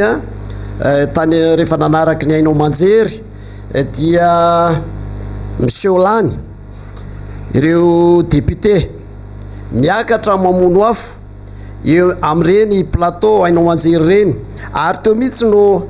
nahatonga anay mirahalahy nanapa-kevitra hoe ohatrany tsy lanilaniny vavonitsika zany tenyreto député namany reto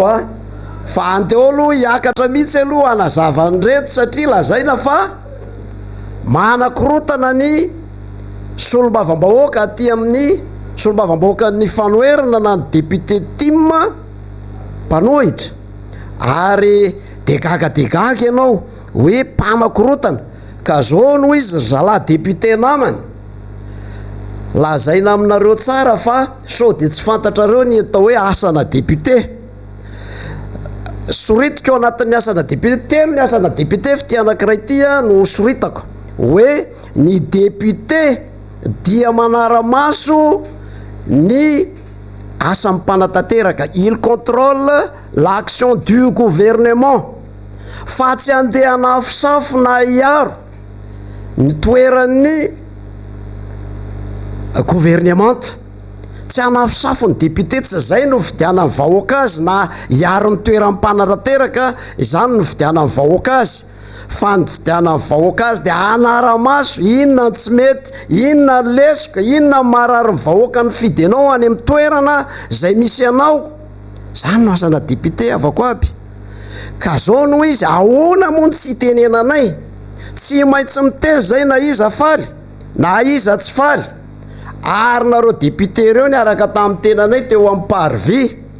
fantatray daholo nareo ainay ohatry ny paosinay fa aza mifampibarabara eto fa fantatray daholo nareo tadidio tsara fa tsikovoka sy fandio rano isika rano nandrona no itovizana fa mifombafomba samy manan'ny azy le roa ka zao tadidio tsara fombafomba ho iaho samy manan'ny azy anisan'izany reny toetra tsy mendrika ataonareo manozon'olona amin'ny fanozonan'olona ho faty amin'ny alalan'ireny vatapaty reny fomba fanaonareo reny tonga indray ty malahelo zay satria zao nataonareo ohatr'ireny ihany koa ny lehibe ny mpanohitra ny filoha marikaravalmanana olona mipetraka tsara na ahitana soa teto amin'ity fireneny ity de reny ve no atao hoe soatoavina mahamalagasy zalahy eritrereto ihany a fa tsy mety izany ary eto de tsy maintsy mifanitsitsika ara mbola misy ara ny sehatra andao ifandapa amin'ny latabatra boribory a fa vatolapy azonareo antizana tsara koa ny solombavambahoaka tibo tompoky lasy tompoky vavy ary vonona ny aro ny vahoaka ary vonona ny amotsopotsitra ny tsy mety eto amin'ity fireneny ity ahoana moa ny tsy itenenanay raha volamena resaka tany mena ny vahiny ohatra reny ny bamangoko kolokolo etsy kolokolo eroa tao anatin'ny 10 taona tsy mbola nisy vahoaka na hatra ohatra ny tamin'ity fitondranyity tao anatin'ny 10 taona de ahoana ny tsy tenenanay am'izany maty tsy lera ny olona eny amin'ny hôpitaly ny fanafody miakatra 5 avoeny tsy afaka mitsabo tena tsony ny olona maty tsy lera de zay zany de etso fotsiny ijery fotsiny zany sy tazapotsiny sy anafisafonareo ny vary 3 arivo ny kapoka ny kilao tamin'ny 14 décembre zay anao tatitra tao Atsirabe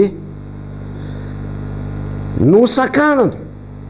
tatitra voalaza lalam-pandrenana tsara no hoe ny député tsy manao tatitra de azo toriana voasoratra anaty lalam-pandrenana zany ary izahay anao tatitra sakananareo amin'ny herim-pamoretana mamoehatra zany mangala baraka zany ko maiky andray nareo eto ny miteny hoe aty andapa ny adevitra ko ny zavatra voalaza ao anaty lalam-panorenana ara tsy ekenareo 3 minitra ny azonay eo anatin'ny ao amin'ny atenimera ahoana ny afahanay anazavany zany zavatra rehetrarehetra zany amin'ny vahoaka tsy izy zany vidim-piainana miakatra midangana zay tsy izy ary ny tena ridicule de zao kan'le resaka fahasalamana ny tena hoe tsy afaka mitsabo tena tsony ny olona fa maty tsy lera satria eny amin'ny hôpitaly zany a tsy misy tsony mba hoe fitsaboana maimaimpona fahalody vola daholy ary zay tsy manam-bola de miandro fahafatesana tady teo nefa tamin'ny andro ny dada tamin'ny andro ny flora valomanana na ny vehivavy miteraka azy nisy de atao hoe kit d'accouchement nahazo an'izany daholy ny sitraka an'izany ny renim-pianakaviana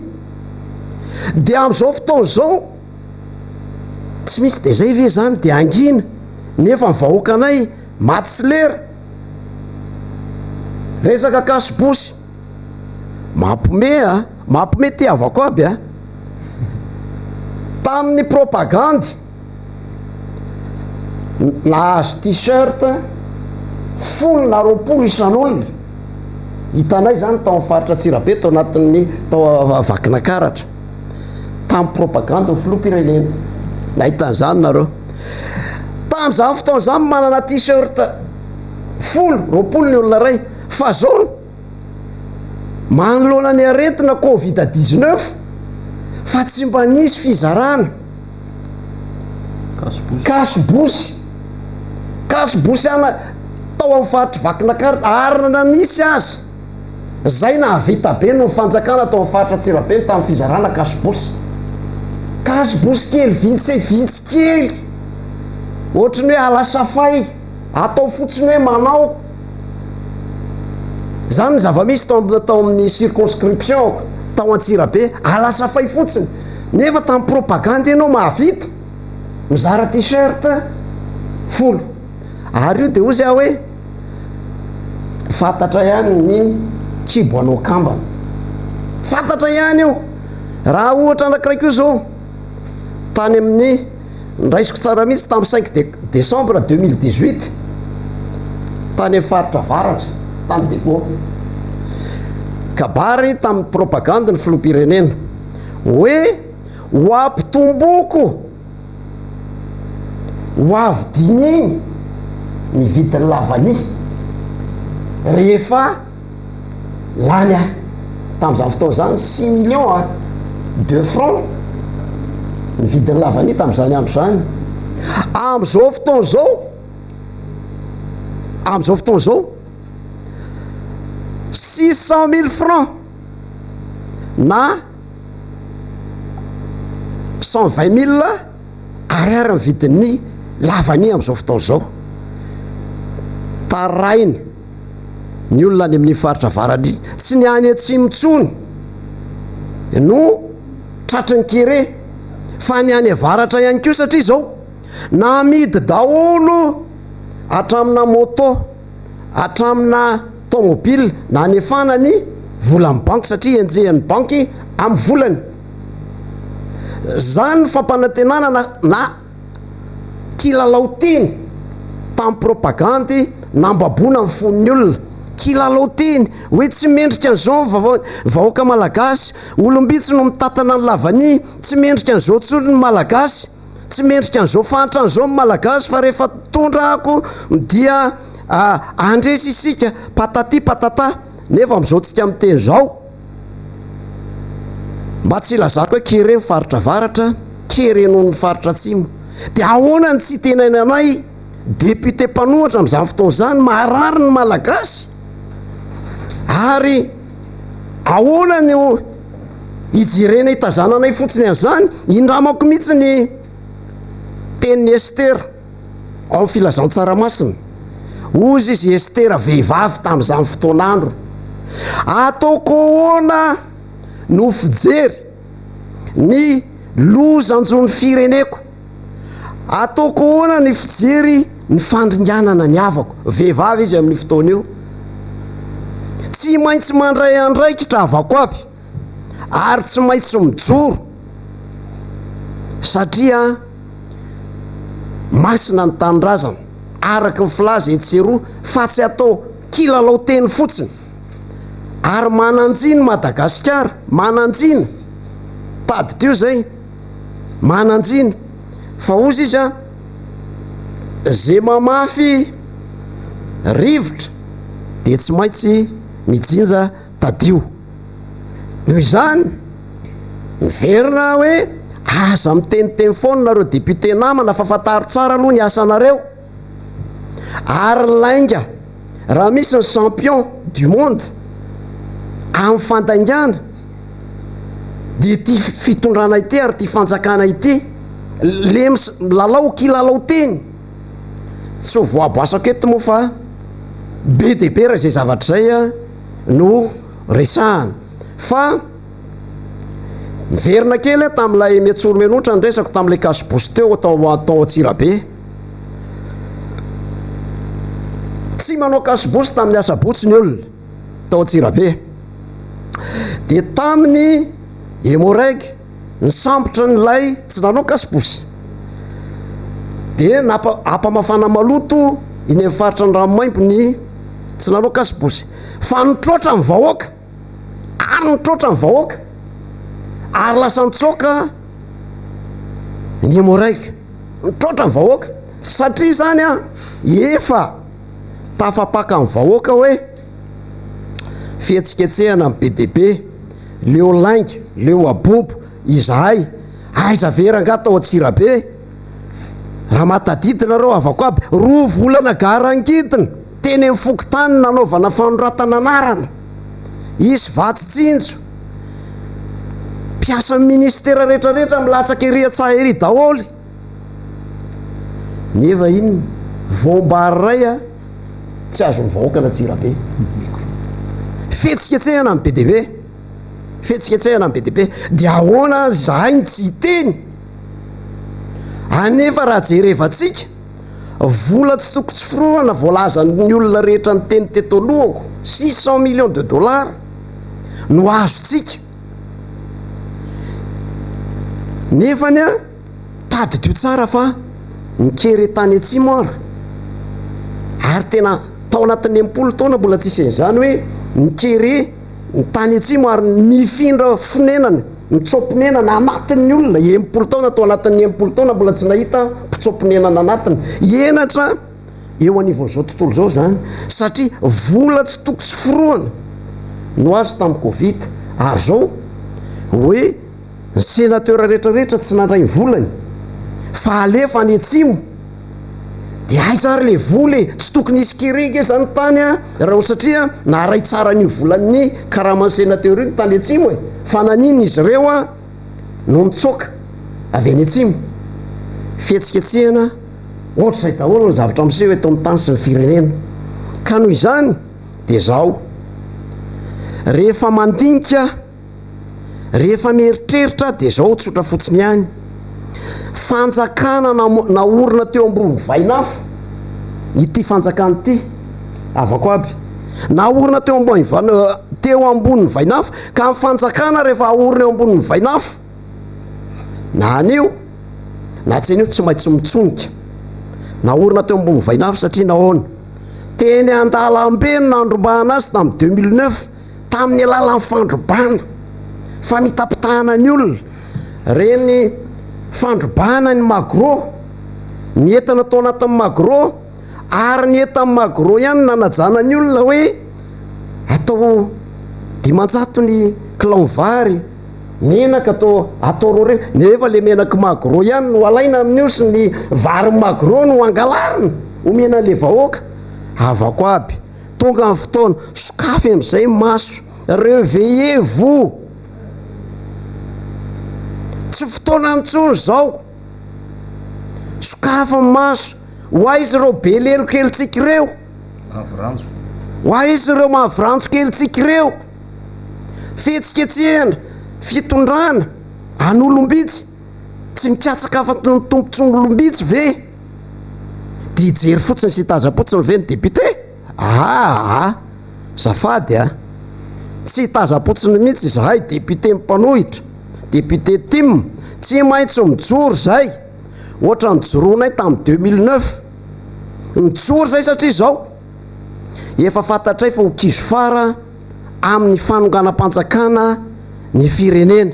tonga izy zao ary fanjakana mbola averiko ihany naorina teo ambony vainafo tamin'ny alalan'ny fandrobana nalaina teny an-dalambe tamin'ny alalan'ny doublon zany ve fanjakana orina tsy maintsy mitsoniko satria naorina teo ambony vainafo na anio na tsy anio ary tadidio tsara fa ny vahoaka rehetra am'izao fotoana zao efa mahatsapa daholo ny fahasairanana ka noho izany dia aterina trany ary ny teny atsipy ampomalala ny tady atsipy atandrokonomby fa tonga ny fotoana mila mifo isika avako aby fa potika ny hoaviny tia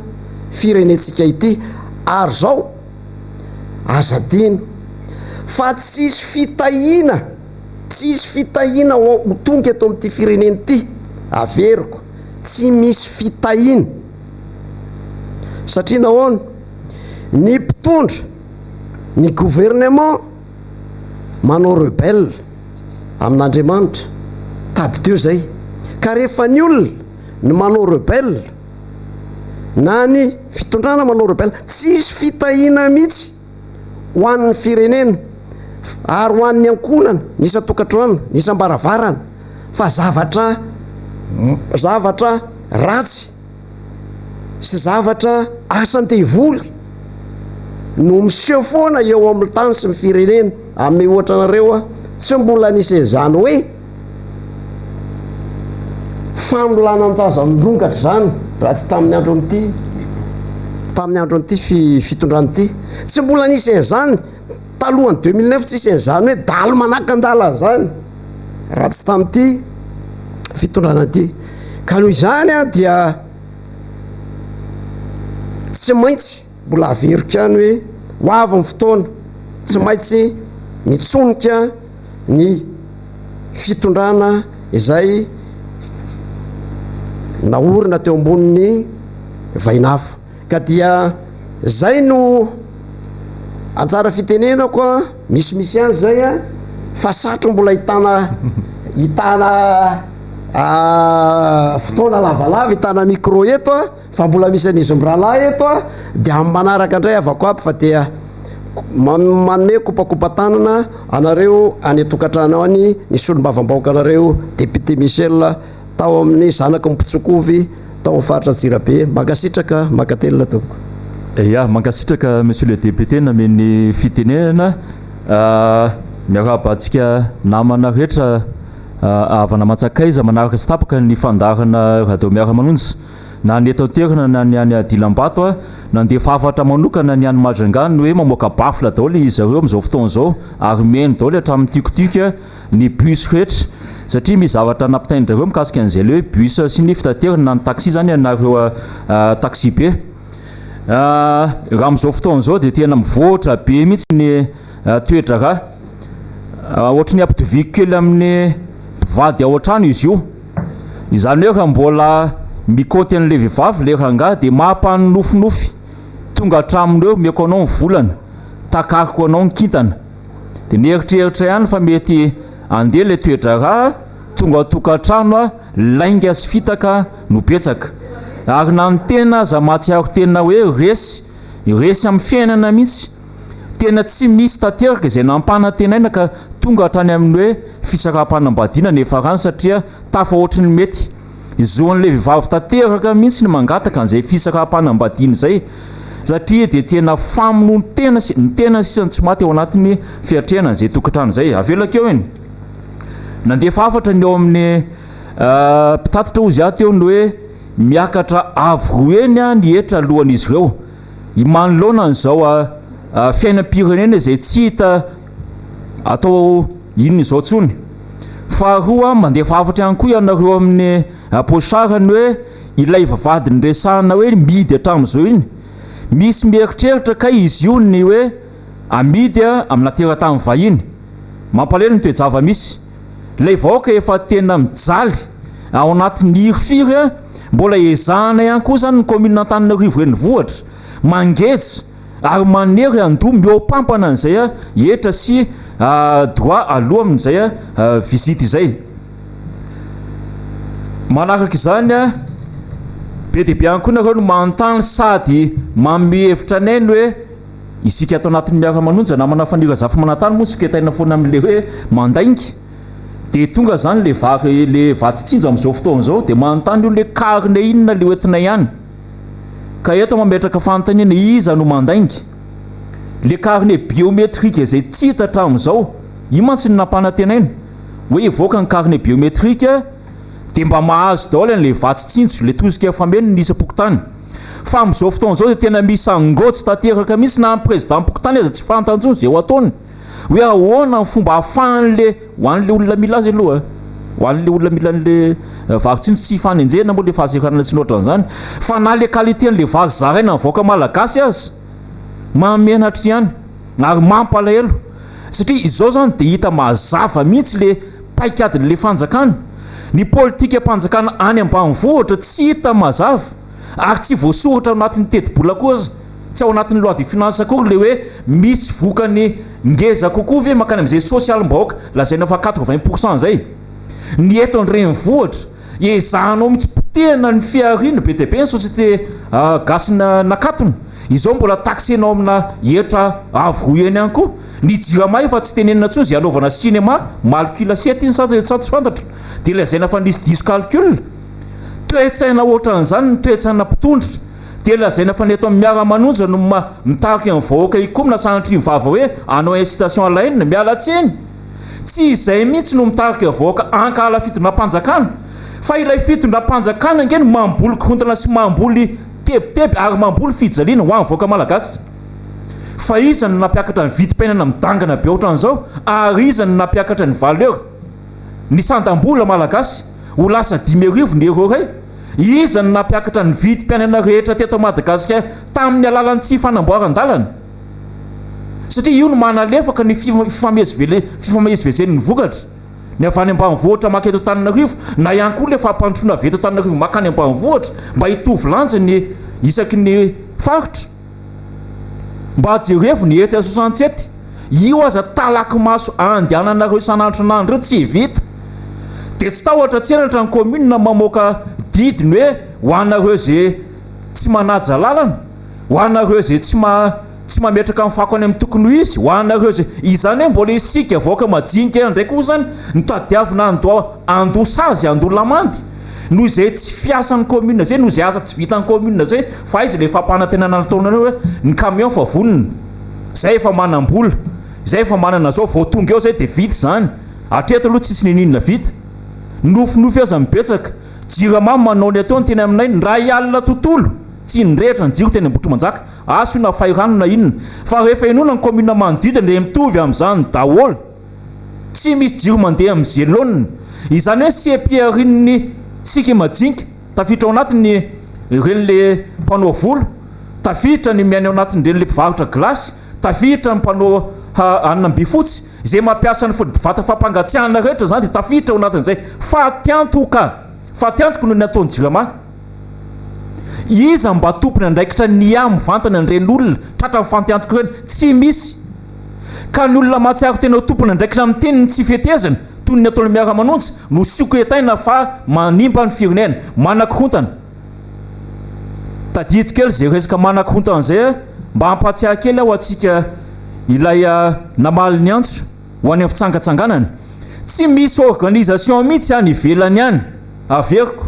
tsy misy organisation mihitsy any ivelany any akoatran'ny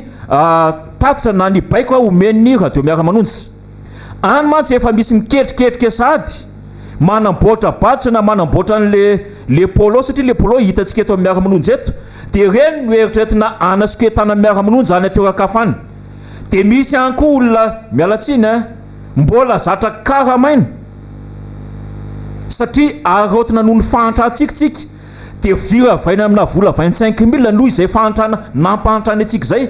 dia hoe anaovy le akanjo na oeto le batsy dia oeto manan-korontana ry na oeto manao zavatra hafa ry ny eto dia mbola tokana mibaiko tsy misy toerana mbola voafaritra teto ary tsy mbola misy koa hoe anao an'izao tsika nanao an'zatsy ka noho izany entanina mihitsy isika mba tsy ho tratrana zany fakam-panamaloto zany izao mantsy ny matetika voizina ho antsika mpiretan-drazana ary mialatsiny aratsiana foana isika mipetraka amin'ny faritra ivo le faritra hipetrahantsika no ivo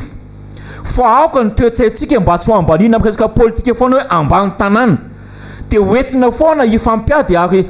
hifandramatra samy mpiarabelyleto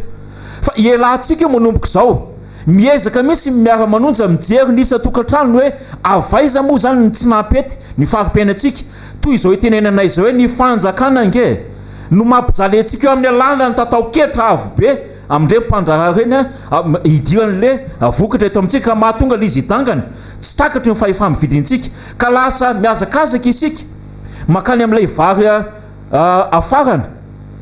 tsy le vary afarana ny olana fa na io azy nge dia mbola manimba ny toekareny satria raha le tatsara zany mba mieritreritra ny aina ao anatin'le vokatra vokarina dia vonon'le fanjakana malagasy amin'ny fampidinana ny vidin'io vary zay mbola idina varotra ny kalitaoany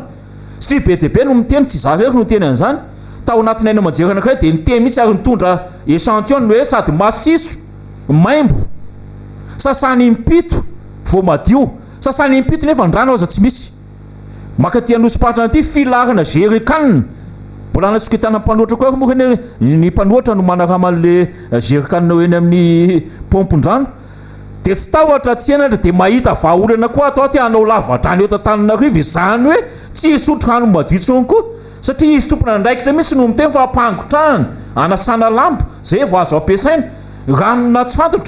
fantatsika tsara angamba ny situation ny hoe fanariana WC na publique sy noatra zany eto fa mitovy tantana ngely le makatananarivo ka ahoana ny eritreretanao eto ny anao lavadrano izany hoe le lavadrano any ambanin'le maloto WC ahoana ny fomba eritreretantsika an'izany ka mialatsiny aho iza hoe toy ny mpivady ihany io nomena toky ka vehivavy tamin'ny voalohany hividianako télé écran plat ianao hividianako frigo ianao any amoritsika no mitsangatsangana manao zao dia roboka vehivavy dia nataony soratra mpivady ara-dalàna ohatra zay tsika voaka malagasy io fa rehefa tsy mizaka ny tserany aina kosa ianao satria tsy misy tanteraka le fampanantenana akoatran'izay ny ainao azy mety tandondomondozo anefa manefa satria maninona tsy misy fivelomana mivantana makany aminao efa généralisé ilay pauvreté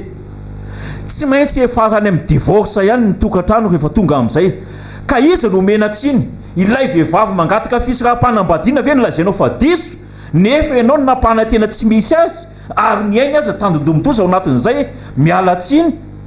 fa zoany tanteraka mihitsy mananjo amin'izany mihitsy izy a ny ametraka an'izay a taratasy fisaraha-panambadiana zay makasitraka tomboky lahy makasitraka tomboky vavy a omeko ny namana fanira zafy manatany a ny fitenenana eny ary hamisy oatra nina mantsika irika randrenay vy isika nitondra an'izay vaovao sy fampitakafatra samy hafa ary izay lafiny faneokevitra izay eto amin'ny Miara-Manonja anovana kopakopa-tanana satria dia naray hafatra tsika avy amin'ny namana lavitra be any Afrika any any RDC Congo any izay manaraka ity Miara-Manonja ity dia voaray tsara ny hafatra rahalahy misaotra tsika rehetra any zay manaraka ny Miara-Manonja ary mihaino vaovao mivatana zay ety Madagasikara amin'izao fotoana izao misaotra ihany koa ireo namana marobe any amin'ny faritany toy ny any Antala ny any Farafangana any ny any Mitsinjo nandefa hafatra daholo ianareo dia zava-dehibe zany dikan'izany député Rodin dia Miara-Manonja amintsika ny voaka Malagasy izay Miara-Manonja izay dia hoe fotom-pisainana sy foto-kevitra tena hiarahany rehetra miara-mirona izany hoe misy zavatra tsy mety eto misy zavatra manahirana eto ka tsara resahana tsara poirina ary tokony hoentiny eo ambony latabatra dia izao zany zavatra ataontsika izao tao anatin'izay 3 herinandro na 2 volana latsaka kely nisiny Miara-Manonja izay dia miazakazaka ihany koa ny fitondram-panjakana etsy ankilana mampiseho zany fa miasa izy dia inona ny zavatra ataony amin'izay dia mampiseho foto-drafitrasa ny fitondram-panjakana dia aseho kely lay lycée no atsaraina sy ny lokoina hoe nahavita lycée ny fitondram-panjakana dia rehefa nitentsika ka majanga teto dia lasa niazakazaka ny fitondram-panjakana amin'ny alalan'ny mpitondra fanjakana ao anatin'ny gouvernemanta fa ho tanterahana ary ho atao le kianja ny mahajanga dia ohatran'izany koa ny any Tomasina tsika mbola tsy resaka patrimoine tsy mbola resahantsika zany stady sy ny gymnase couvert zany tsy mbola resahantsika ny stady any Tomasina sy ny sisa zany fa hoe miazakazaka fotsiny aloha dia rehefa miresaka tsika hoe tsy mandeha eny zao raharam-pirenena zao dia navoaka indray zany ny sarin'ny building etsy vato hoe dia efa mandeha ny asa fampandrosoana ary efa miainga io izy io dia rehefa miresaka indray tsika atao anatin'ny Miara-Manonja hoe tsy mihinan-kanina ane ny vahoaka dia aseho indray ny sarina EPP zay lazaina fa manara-penitra io aloha dia ilaina hitondrana fanamariana fa ny atao hoe manara-penitra dia tsy ny endriky ny trano sy ny lokon'ny trano tompolasy tompom-bavy fa ny manara-penitra dia efa kalitao avoleta izany ka ny mpiasa ao anatiny ny fitaovana ampiasaina ao anatiny ny qualité de service miainga ao anatin'izany bâtiment izany dia takiny ny manara-penitra avokoa zany ka raha miteny hôpitaly manara-penitra ianao dia zao tsy misy tokony eritreretanao tsony hoe isy olona anao evasanina noho ny resaka kardiaka na resaka fo isy olona anao evasanina amina resaka lalandra na isy olona anao evasanina amina resaka rein na vo fa tokony ho vita eto Madagasikara daholo ka tsy azakazaka ny Inde izy na hiazakazaka hitsabo fo etsy amin'ny nosy Maurice izy na ho an'ny Frantsa izy hikarakara maso na sahala amin'izany satria raha milaza ianao fa manana hôpitaly manara-penitra amina renivohim-paritany enina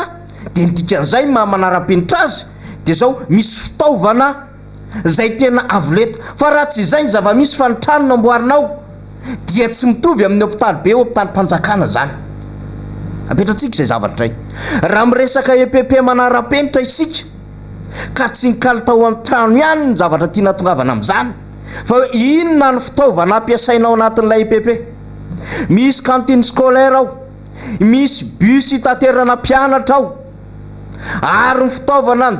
WC hatramin'ny lakre ampianaran'ny mpampianatra ireo kojakoja rehetrarehetra ary tsisy fanavahana izy na mpampianatra subventionné izy na non subventionné izy na mpampianatra mpiasa-mpanjakana izy dia manana n'izay traitement mazava tsara izay zany natao hoe manara-penitra na ny resaka fidiovana ao anatin'izay hoe misy dosy ve misy WC ve ao manara-penitra zany. Ny qualité de service omeny ny mpampianatra, omeny ny mpanabe, omeny ny mpandraraha anatin'ny sekoly, zany no atao hoe condition na manara-penitra, fa tsy bâtiment tsy infrastructure tompoko. Mialatsiny. Ary raha iresaka amin'izay infrastructure zay tsika satria zay ny avin'ny adevitra teo Gimaxime sy député Rodin hoe miazakazaka mafy ny fanjakana, mampiseho makety amin'izao fotoan'izao, dia mampiseho lomasinina kely amin'izao fotoan'izao, dia milaza ndray fa anao lavadrano. Io aloha zany tsy infrastructure fa conduite d'eau nanambaran'ny député Ianitra Razafy Manatsoa azy teo, fa mbola iresantsika io rehefa avy eo, satria ao anatin'izao taonjato faraka amin'ny roapolo izao tsy adevitra lavadrano tsony fa rano fisotro madio no efa voizina, ary zany no famatsimbola sy projet international amin'izao fotoan'izao. Iverena antsika ny infrastructure. Raha io infrastructure io no nitsaraina ampitondra rehetra nandritry ny repoblika voalohany, nanao avokoa na idada be tsiranana, na Andriamatoa Deratsiraka, na président Zafy Albert, indrindra président Ravalomanana, na Andriamatoa Rajonary Mampianina. Fa tsy izay ny tadiavina ampitondra, tsy lahatra amina mpandraraha anankiray ny mpitondra. Eto Antananarivo ane misy olotsotra mpandraraha ray mahavita manao terrain synthétique,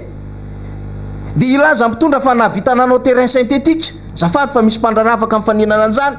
Misy mpandraraha anankiray mahavita manao espace lehibe, dia ilaza mitondra fa nahavita infrastructure amina resaka bâtiment normal zany. Ao anatin'ny loi de finance dia misy an'izay, misy député eto akaiko, ny continuité de l'État. Rehefa simba ny lalana dia tsy maintsy misy ny entretien sy ny réfection. Rehefa simba ny trano dia tsy maintsy misy ny réhabilitation. Ary raha ohatra ka tena tsy maintsy mamorona mihitsy, tahaka nataon'Andriamatoa Marc Ravalomanana tamin'ny fotoan'andro hoe maty avokoa ny akamaroan'ny CSB1 sy ny CSB2, dia tsy maintsy nanamboatra izy ary nahavita. Tany ho any amin'ny 10% mahery tany. Rehefa handray ny fivoriany iraisam-pirenena antsika ka takiny ny fotodrafitrasa izany, dia nanao any centre de conférence international Ivato. Fotodrafitrasa ilainy zany. Rehefa tsy maintsy ilaina ny lalana satria mitombo ny vahoaka eto Antananarivo renivohitra ary miaina ao anaty fotaka an-tsena Terenosbe, dia tsy maintsy nanao an'le boulevard de l'Europe, boulevard de Tokyo président Marc Ravalomanana. Rehefa nilaina ny fanamboarana toerana malalaka ao anaty lapa satria mandray vahiny, misy fiofanana samihafa, dia nanamboatra ny cérémonie building. Rehefa tsy maintsy ilaina fivezivezena fa misy olona marobe mamoaka vokatra, satria izany problème malagasy amin'ny akabeany hoe ahoana no ampiakarana an'ireo 20% tatsara eo ho tonga mpandraram-panefoefo, fa tsy ny 20% mamelona ny 20% no mahantra. Dia nanamboatra lalana ny fitondrana tamin'izany fotoanandro zany Andriamatoa Ravalomanana. La preuve n'izany Antala Sambava, la preuve n'izany ville d'Antala potika ane zany. Fa nisy négociation natao tany Pierre Protar zay nitarika ny Union Européenne tamin'izany fotoanandro zany. Nazona ny lalana tsara tare Antala io tamin'ny andro n'Andriamatoa Marc Ravalomanana. Tsika manko miresaka infrastructure. Misy lalana marobe miforonona teto, ary hitatsika izany bypass zany. Hitatsika ny hoe inona nanaovana ny porony Eoala, inona nanaovana ny porony Sambava, porony Antalasa, nisy namboarina teto tompoko lasy tompoko vavy. Fa tsy enao zay tonga tao anatin'izay rotaon'izay no miteny hoe nanao fotodrafitrasa zay azafady. Raha mbola andeha lavidavitra ako, nisy nanao CEG sy lycée eto, nanerana ny fivondronam-pokotany, nanerana ny distrika sy ny sisa, nanerana ny revue partany, nanao université, nisy nanao palais des sports teto tompoko. Ary rehefa andray jeu de la francophonie namboarina zany kanja mamasina zany, président Zafy nahavita ihany koa nikitika ny EPP rehetra satria simba ary sahirana ny zana-bahoaka. Dia ilaza ve ianao fa tsy nahavitininina daholo zay tonga teto, fa ianao tonga manamboatra trano milahatra amina mpandraraha raina roa zay fanjakana no miezaka mandoko trano amin'ny lokon'ny UM na orangisation, dia mieritreritra ianao fa ianao tena navita azy. Dia ilaza ianao fa tena mitsinjo vahoaka fa lavadrano nataonao, alors que ianao milaza fa anao conduite d'eau. Zany hoe zavatra tsy possible. Ny olona efa andeha lavitra anatin'izay rano fisotro madio zay hosotominao aty, dia manao communication diso na communication hafahafa nareo amin'le hoe tsy maintsy mbola diovina io sy ny sisa. Nefa tsika eto manana renirano marobe afaka hanatsaranany zany dikan'izay tsy mahay zany na tsy mety zany ny fomba fitantanana amin'ny akabeny. Zay ny lazaintsika mandrakariva hoe isika raha miresaka eto amin'ity toerany ity atao anatin'ny miara-manonja dia miresaka an'le réalité zay heverinareo fa tsao, fa ny anareo dia tsao ny heverinareo fa réalité, dia amironanareo fausse information sy renseignement diso dia lazainareo fa ny sabotsy namena ndray fa nirony dia izara vola miaraka amina grobra dia miaraka amina zao. Zany ny fiainanareo eto, mamoriporina manao montage na information sy renseignement diso eo hatramin'ny fiarahana amin'ny sakafo rehefa hoe mba reradraraka avy tokony andeha hisakafo fa vitany any dia tsy kilovanareo amin'izay lala miara-manonja rehetra io. Zany inge ny fiainanareo hoe satria zao le mekanisme anareo ia tamin'ny herinandro ny heverinareo fa mekanisme ny miara-manonja, fa ny zavatra ambarana eto dia ny vahoaka trany no manaraka ary ao an-damosiny za miara-manonja zany. Zay ny mbola mahafinaritra anatin'izao ambiansa miara-manonja izao satria ny zavatra zay resahana esy dia betsaka amin'ny fampatsiahivana avy any amintsika avy any hoe mba resao zao miresaka vanille zao tsika, aiza zao le maison de la vanille, aiza le fampanantenana fa tena hiakatra ny vidin'ny vanille, tsisy 7 millions de FM zay nge vidin'ny la vanille zao izy mitotona amin'ny tany ny vanille. Nefa zany no anisany nahatsara amin'ny fiainan'ny vahoaka ny ambanivohitra. Ny vary 300 ariary ny kilo ny vary ny raisinareo tamin'ny 2018 na vary rojo io, 400 ariary ny vary dista, ny vary menatratra tsara taringe zany amin'ny maro antsetra, ny vary manitra any Vohemara any Andapa, vary malalalondo marirose sy ny sisa karazana vary tsara tare. Maninona tsy zany posenareo anatina PME fa hikaroanareo hevitrafa ary tsy vary mahavita taona akory ny zarainareo amin'ny voaka malagasy. Vao tamin'ny faran'ny herinandro teo tamin'ny Moramanga nanontany vidin'ny vary 400 ariary ny kapoka. Ka zany zavatra rehetra zany no antony mahatonga anay hoe ny foto-kevy dia tsotra, nanana lokaloka tamin'ny vahoaka ianareo fa tsy nahavita dia adidin'ny miara-manonja amin'ny teny an'izany, ary adidin'ny miara-manonja ihany koa no miara-manonja amin'ny vahoaka mba tsy ho victime ao anatin'izao zavatra mba hanao hoe tsy ho silence complice. Satria vary 300 ariary ny raisinareo ao anaty fanjakana, 900 ariary ny kilao amin'izao fotoan'izao, 3 arivo ary ny tenen'ny namantsika teo. Ka everitsika fa ny zavatra ohatran'izao Ji Maxime député Rodin dia hanokatra ny masin'ny vahoaka ahatonga azy tompon'andraikitra fa tsy ho tompotrano miono arakin'izay tena izy amin'ny fiainan'ny firenena ka ndeha hanaovana resaka safy be mantsana tsony. Député Rodin. Satria name fitenena miraba ampidia rehetrarehetra manaraka nyty manonja mahafinaritra tika raha tena manonja mihitsy satria ny tena moa avy any atsady any ambavohatra dia mahita hoe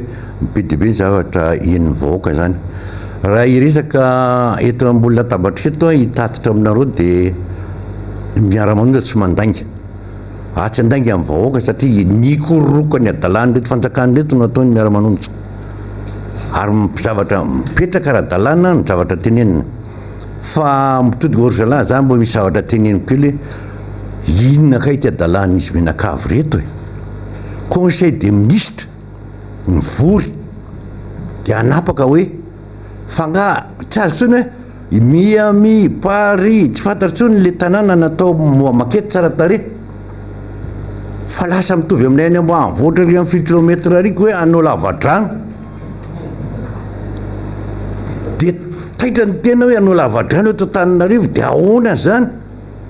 satria le rano sady tsy mivoaka tsy maninona dia izy propagande ny andriamatoa filolammbahoaka zany teny an-davamamba fa tsy tanteraka satria je mivoaka tonga dia rano maimbo mivoaka avao dia mbola ho averitra dianao ampisonety nareo mihinana ny tsara tare fa le vahoaka ihinana ny rano troanareo avato ambany ady io rano io ngefa matonany amin'ny tompony tsy mivoaka e. Zay rehefa tsy fita fa zay manangatakata aminareo mbola sy ihany fa misy an'ireo le ONG isan-karazany manampy anay manao lavadrano any ambanivohitra, raha mitety ianao isaky ny fokotany tsisy lavadrano natao fanjakana na ray ary miako ohatra amin'izany nareo mety tsy atosika nataony ministra Gervais aloha zany niaraka tamin'ny ministra Ravatomanga efa vita ny rano mety tsy atosika vita hatramin'ny Château d'eau fa nakaiza le rano teo ara tsy voavidinareoko atyreo milaza fa anao tramoi lo lazaina le tramoi fa za de efa député tamin'izany tramoi io fa tonga teo tao atamatavy tramoi loha machine fianaratsoa io fa tao tamatavy fa natao zay nanakorontanina ny 2009 de barakay le tramoi tsy hitany nalehany io fa tsy agnaragnanay ny télé hoe ametraka tramoi to tanareo aiza dio fa nametraka président valomanina zany de train banlieue de amoaka inareo eto milaza fa hoe namoaka tramoi vidy tramoi fa tonga teo davany suisse reo problème tam'izay tamin'ny hoe moteur électrique sy moteur gasoil aloha azavaina marina dizao na inareo mametraka manao sekoly manara-penitra fa maninona anao atao isaky ny district ande mato filolo lanim-bahoako le district aiza rangaranga le zavatra fanao manao jiro nareo entanina reny mipetraka de asona ny olona girlandy de ametraka fe sekoly manara-penitra reo de isaky ny district hitako mihitsy niketrehano député namako reo atao amin'ny assemblée asina isaky ny district ray avy zany ve tsy tonga de manavaka an'le vahoaka malagasy de izy nianatra ray isaky ny district ao anaty district misy EPP firy ny groupe manao tafibozaka ao tanàna de izy anao atao tsara tare fa maninona raha mba natahotrin'ny olona hoe boropokotany raha zaraina namboarina tsara tare atao fokotany fa de hoe anao isaka aiza zavatra aiza atao jejo aiza atao zavatra mamirapira raha zavatra omena amin'ny vahoaka malagasy aloha ito vojanaka eo fampianarana mitodika namato ministra fampianarana be de be ny zavatra fotra voaeniko zao maly tany sambava manangana sekoly le olona efa tataray izao fa izy daholo ny sekoly ray aman-dreny ny mpianatra niantoka ny vahoaka niantoka ny commune mitsangana vanitra gova milaza va hoe nitondra somaro roa taona roapolo lasaka zay ve le budget 5 milliards manina raha nitenena hoe vahoaka ny nanao an'io tonga alomba tsona fa tsy nientina tao natsaraina fa hoe miasa le gouverneur miasa fitondram-panjakana manohana ny tenin'le filohan'ny lanim-bahoaka zay nitereko teny eo amin'ny resaka rano ihany fa komoaly ana andeha tery amin'ny lalana tery ambomanambola tery de eny zany le citerne anakarana izy io fa nomezana va amkarana koa tsy budget mpanjakana tsy fantatro zay fanarahandrareo iriandraha reo reny tompon'ireo jereo tsara citerne mitondrano misy groupe eo amboniny reny no mitondrano mitroka avy eo fa raha nytena izy zany tena hoe ohatra n'inona de gaz efa roatra aorina amin'ny farany de omena ny tsy fihinany kio tovozana avy ary amin'ny citerne le ohatra ny rano anaovana béton de avy hatrany de aterina ary amin'le bombonina hozaraina ny olona tonga le olona de any ambavany le izy fa manina raha mba nytraitena le izy aloha e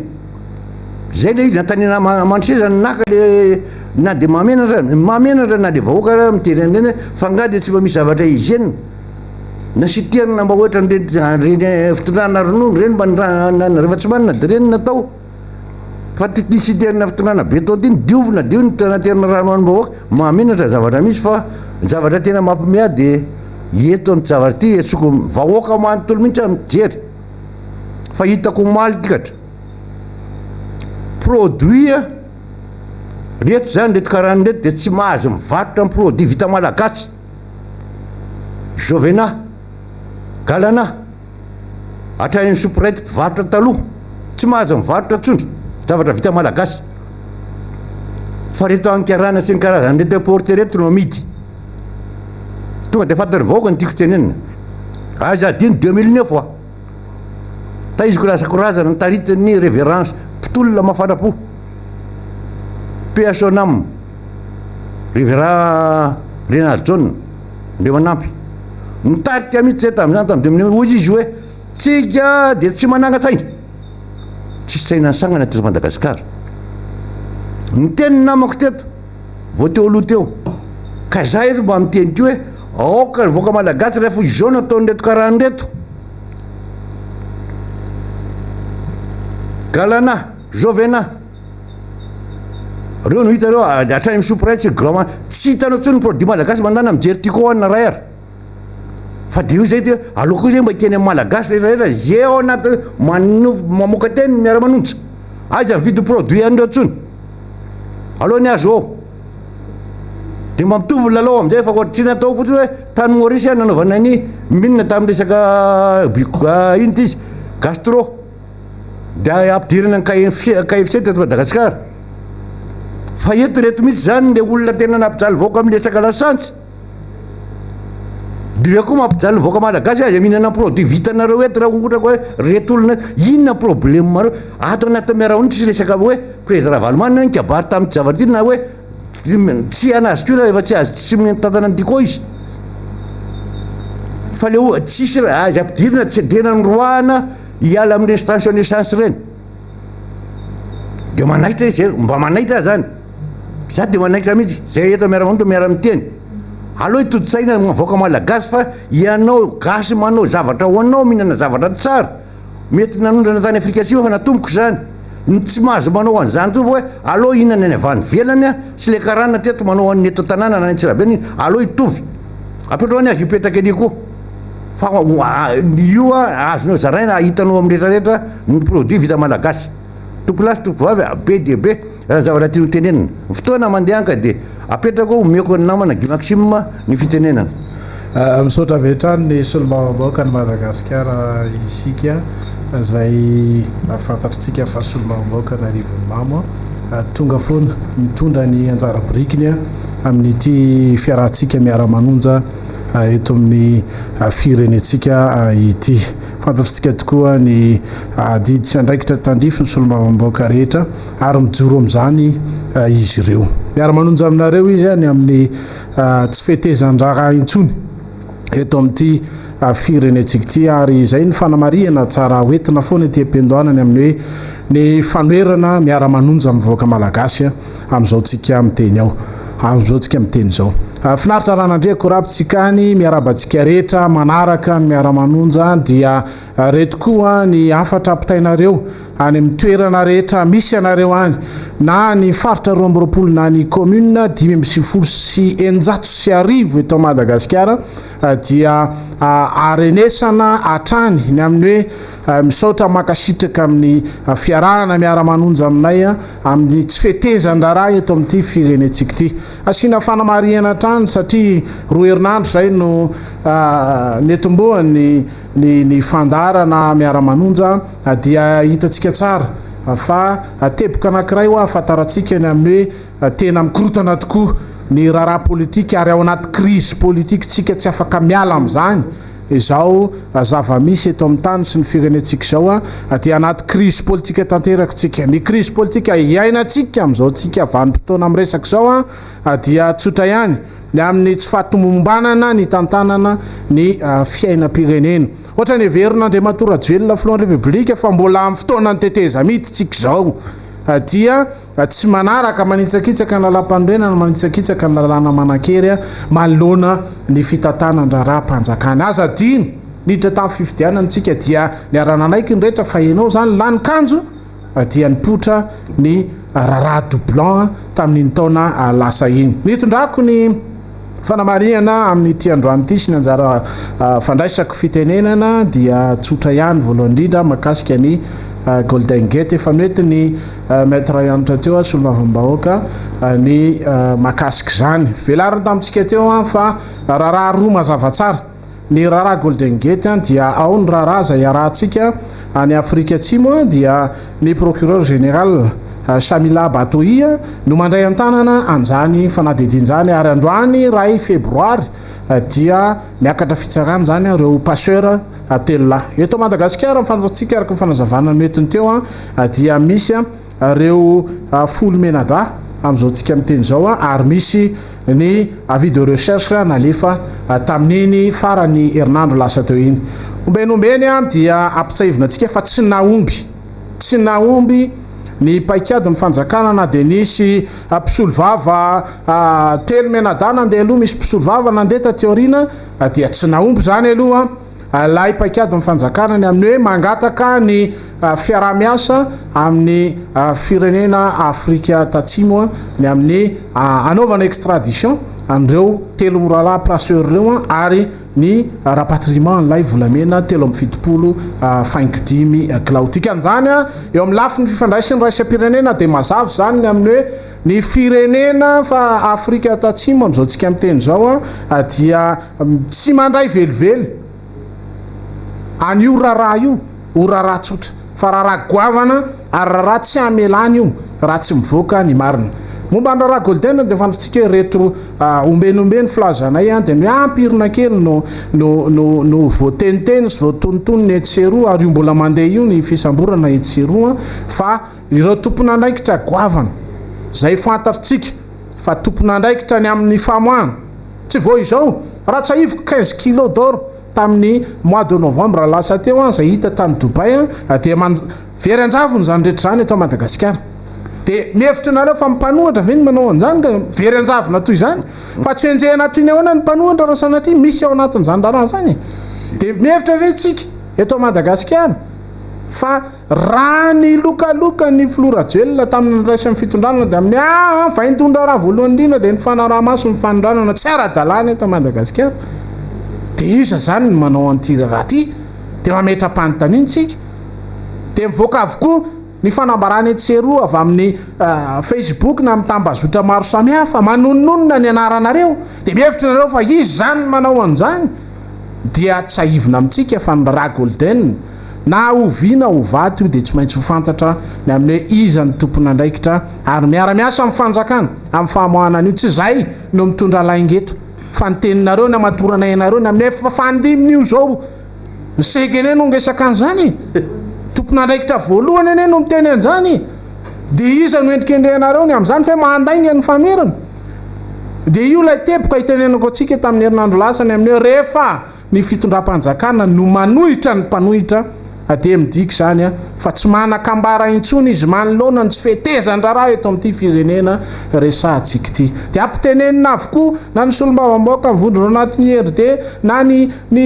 mpitondra teo aloha na ny mpiray petsapetsa teo aloha dia ampitenenina ny amin'ny antsy mila fanakorontanana eto Madagasikara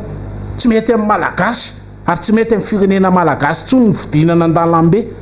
dia mametra-panontaniana ihany hoe mpandinika fiarahamonina no mitonona an'izany fanganareo tsy mba mahita ny ataon'ny hafa ny ivelany rehefa tsy zakan'io fanjaka io vahoaka io ny zavatra mitranga hitantanana ny fiainan'ny firenena dia mialatsiny fa io ihany ny azy ny vahaolana tsy manana vahaolana ny voaka malagasy tsy manana vahaolana ny voaka manerana an'izao tontolo zao hitenena ny zavatra tsy mety afa-tsy mifidinana an-dalambe tsy azonareo fefeny zany tsy voafehanareo zany fa rehefa tonga zany na amin'ny fotoana na tsy amin'ny fotoana dia tonga zany satria efa niteneniko teto leo ny fitaka ataonareo ny voaka malagasy Donald Trump 35,000 ny laingana taony tao anatiny efa taona ny tantanany dia raha maheno mety raha ianatra teo tsika 14 juin 2020 zay fotsiny aloha raisina amin'ny makaty fa mba marina mafy efa mihoatra ny arivo ny lainga ataon'ny filohan'ny republika manoloana hoe ho ataoko zao 10,43 milliards ariary fa inona ny zava-mitranga tsy misy azo tsapaitanana manoloana nireny voalazo reny tamin'izany ihany izy nefa nyteny ny amin'ny hoe tsy maintsy alefa any amin'ny faritra 1100 classe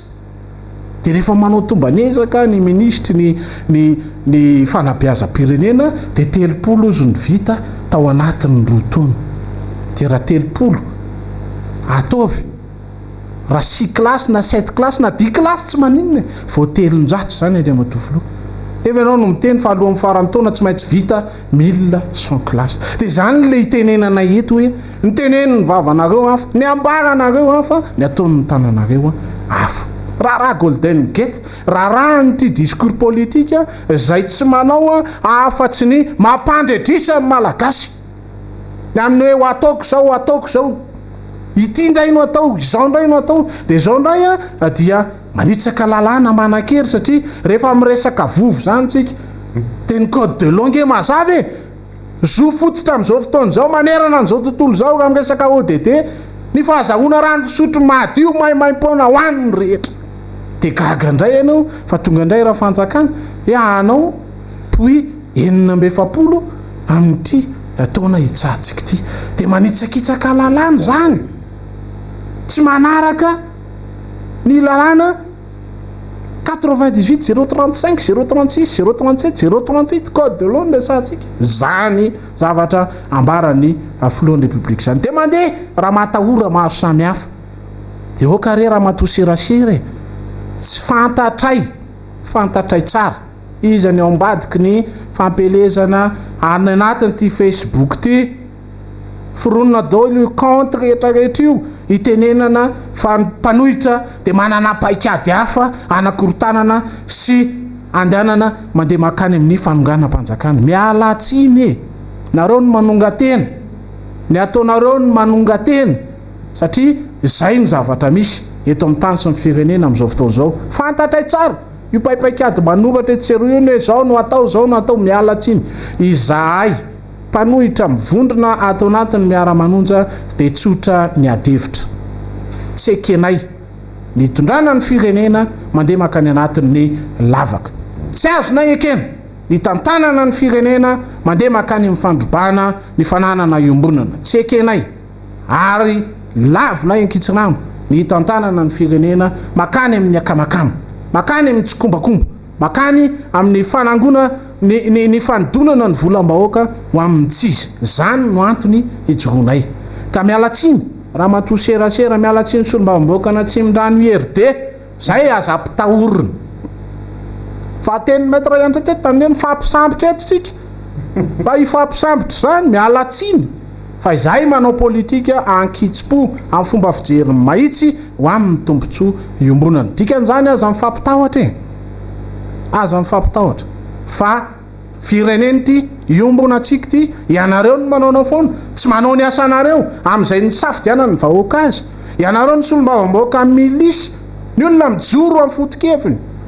mijoro amin'ny foto-keviny manoloana ny tsy fetezana ny fitantanana ny fiainam-pirenena, ny olona manohitra ny tsirariny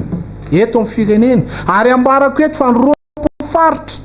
zahay ao arinanay miara-manonja. Tsy any aminareo tsony ny vahoaka malagasy, tsy miaino anareo tsony ny vahoaka malagasy. Porofony zany any amin'ny faritra rehetra tatitra avy amin'ny manakarany ao anatin'ilay fikambanana hoe IRV maître yantra isika rehetra very ozy. Pomba anareo zany tamin'ny fotoan'androny fa tsy manaraka anareo tsony ary tsy miaino anareo itsony amin'izao fampitoana itenenanay izao. Dikan'izany aza mifampitandrony, aza mifammelesona fa samy tompona andraikitra eto amin'ity fireneny ity isika rehetra. Teny Guy Maxime zany tsy vao izao zay nanohitra any fitantanana tsy mahomby ataonareo io fa ny fotoana ny tetezamita dia tsaronareo tsara ny paipaikady zay natomboka reo ny amin'ny hoe atao ahoany ty fireneny ity dia njoro izahay so dia adinonareo ny raharaha esplanady nijoroanay hatramin'ny farany zany ary tsy atahoranay na amin'ny fotoaninona na amin'ny fotoaninona. Zay nanaovanay antsoavo amin'ny vahoaka malagasy tamin'ny hoe tsy fotoana tsony zao anginana, tsy fotoana zao hitazana-potsiny na manakipy masotsika manoloana ny tsy fetezan-draha eto fa fotoana zao ijoroantsika rehetra ny amin'ny hoe atsika ty fireneny ity, iombonantsika ty fireneny ity ary zay fiombonantsika zay no ery ara-politika afahantsika manohatra ny jadona. Jadona zao iainantsika zao na miteny azo kajoelona tamin'ny fotoanandrony hoe miaino anatin'ny jadona dia jadona zao iainan'izao satria ny fiainam-bahoaka mihitsy no fehezin'ny fanjakana tsy mba havelany misy masoandro miratra ho an'nisy ambatan'olona satria mbola feheziny na amin'ny fitsinjakana mivaga aza ferano 5 kilao ny anjaranareo dia rehefa ferano 5 kilao ny anjaranareo dia mazava fa izy no mandidy sy manapaka dia miangatra izy satria ny eto ihany ny fantany ny any amin'ny faritra hafa dia imehezany fotsiny satria mangintsika rehetra tsy fotoana ny fanginany zao fa zany no tokony hojorotsika rehetra manoloana an'izay. Misy ny vaovao tsara ampitaina amintsika rehetra manoloana ny fiomanantsika amin'ity herinandro ho avy ity dia ilay fitsangatsanganana ataontsika amin'ny sabotsy zao. Esoro ny tahotra fantatray fa tonganareo marobe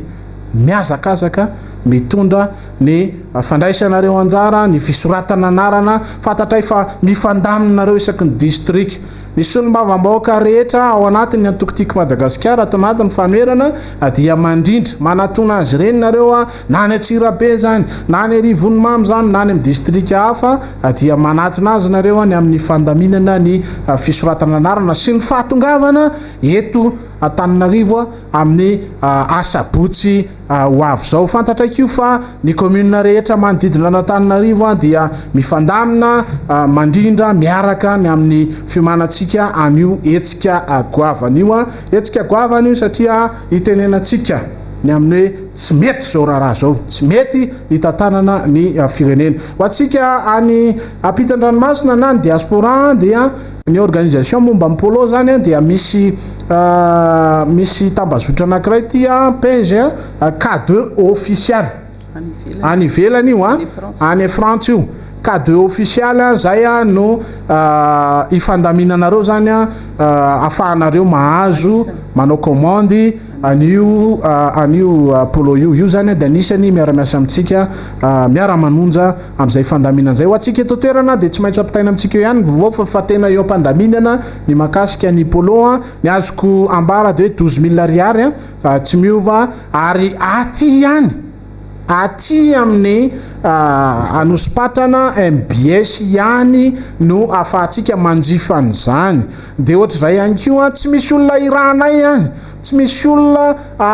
omenay volany ny aminay mitety isam-baravara ny paipakady ny serasera zany ny paipakady ny fanjakany zany fa tsy sika zany sika dia manana fandaminana zay efa napetrakantsika hatramin'ny voalohany hoe manatona aty amin'ny MBS nareo dia misy soratra anarana mahazo bady tsara dalanareo raha hitondra fiaranareo dia misy autocollant zay apetaka avy hatrany amin'ny fiara tonga aty amin'ny MBS nareo dia zay no fandaminatsika official tsy misy afa-tsy zay ka mialatsiny da misy any ambadimbadika any mitonina hoe zay dia miara-miasa amin'ny miara-manonja zay dia zao tsy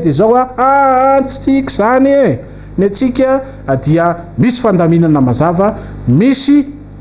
fiarahamientana mazava misy paikady mazava fa atsika mahatratra ny tanjona dia ameko ny maître ianitra ny mamarana ny fandarana satria efa mirosy any ny fotoanatsika ka matosona avamboaka Madagasikara mankasitraka namana Gimaxime ny fandaminana no tiana hitondrana fitenenana eto mbola manako lazaina marobe raha ty zavatra atao tia fa ny fandaminana zay atao no amafisina eto moa zany araky ny voalaza teo dia ny fandaminana rehetra sy ny baiko rehetra mikasika ny fitsangatsanganana zay ataon'ny miara-manonja rehetra dia avaty amin'ny anosipatrana ty amin'ny tompon'andraikitra eto amin'ny MBS no miainga tsy misy mihitsy olo-kafa kotranay zay nomena andraikitra eto amin'ty MBS eto anosipatrana ty any ivelany any ndikan'izany aza manaiky ianareo rebrebe-ny olona sy ny fanetanana akotrany any fa reny le fako koa zany reny zavatra reny tafiditra ao anatin'le tetikady sy fanaratsiana ny zavatra atao averiny etony ny toerana mbola tsy voafaritra atreto aloha mbola tsy lazaina mihitsy satria marobe ny fandaminana ary mba alaise atsika rehetrarehetra zay andeha no antony zany fa indrindrandrindra sécurité ho atsika tsiraray ihany koa mba tsy hidiran'ireo olona ny resaka infiltration zay efa manao serasera ny anatin'ireny Facebook sy sisa reny hoe anao raha mandrika anao diabe anao an'izao hoe araky ny teneninay miombenombeany dia manana ny sotoavina malagasy isika eto amin'ny miara-manonja manana ny fahendrena fa tsy ny adalanareo zay nataonareo tany aloha tany no andeha ho averinay sy alainay tahaka zay raha makatahaka dia zavatra tsara no ataonay fa tsy andeha rehefarehefa sy amotika amin'ny firenena ohatrany nataonareo ka amafisina tsara zany tsika rehetrarehetra fisoratana anarana mbola mitohy amanarivo ny isan'andro no misoratra anaranao ary androany moa zany efa vahoaka be nefa efa mitombo ny mpandray ny anarantsika rehetrarehetra ao mikasika ny polo dia efa voalaza teo efa manomboka mizara sy mivarotra an'io tsika manomboka androany eto amin'ity toerana eto anosipatrana ty ihany eto amin'ny MBS ihany no mivarotra polo tsy manao t-shirt isika tsy manao t-shirt fa polo miara-manonja io lokiny zay hitatsika io efa menamena io ny fandaminana kotran'izay rehetrarehetra dia efa tenenina amintsika hoe eto amin'ty radio eto amin'ny fandara miara-manonja no avoaka zany fandaminana rehetrarehetra zany ho anareo any ivelany Madagasikara ianareo diaspora any Frantsa manokana zay efa nanao commande anisany nanao commande moa zany ianareo K2 official on page K2 official dia midira MP ao amin'io page ny K2 official io izay mila ny polo io misy namana ihany koa nefa hafa kotra ny zay K2 official zay mikasa hitondra na anao commande mikasika an'izay dia teneny eto ihany ny fandamina fa dia ianareo rehetrarehetra dia hisorana amin'ny fanohanana anay sy fankerezana anay amin'ny lafiny rehetra itsika rehetrarehetra eto Tananarivo dia tsy misy mandehandeha any amin'ny toerakafa fa dia eto amin'ny MBS anosopatrana ny fandaminana ny anivelan'ny Tananarivo a dia izay toerana misy député manantona ny renina fandray amin'ireny député tsirairay reny. Any amin'ny faritra hafa dia misy ny fandaminana fa Andriamatoa le coordonnateur Jean-Claude no ifandraisantsika rehetra any amin'ny faritra rehetrarehetra reny amin'ny fomba fandraisana anjara andehanantsika amin'ny fotoana fisangatsanganana io na koa ny fomba azahoantsika an'io polo io. Zay no teny avy ety amintsika ary fampanantenana foana amintsika rehetra hoe isika manana fanantenana n'io tsaratsara kokoa hatrany ary ny fanamarihana farantidina dia averiketo hoe ny pejy maître Iantra député tana voalohany dia efa tsy miasa intsony satria nidiran'ny olona tsy valahara ary tsy mampiasa ny pejy intsony isika na ampidirina ny olona hafa mihitsiny kanefa eto dia manambara moa zany fa dia ny fananina mihitsy nanaovana an'le anarana Ahmed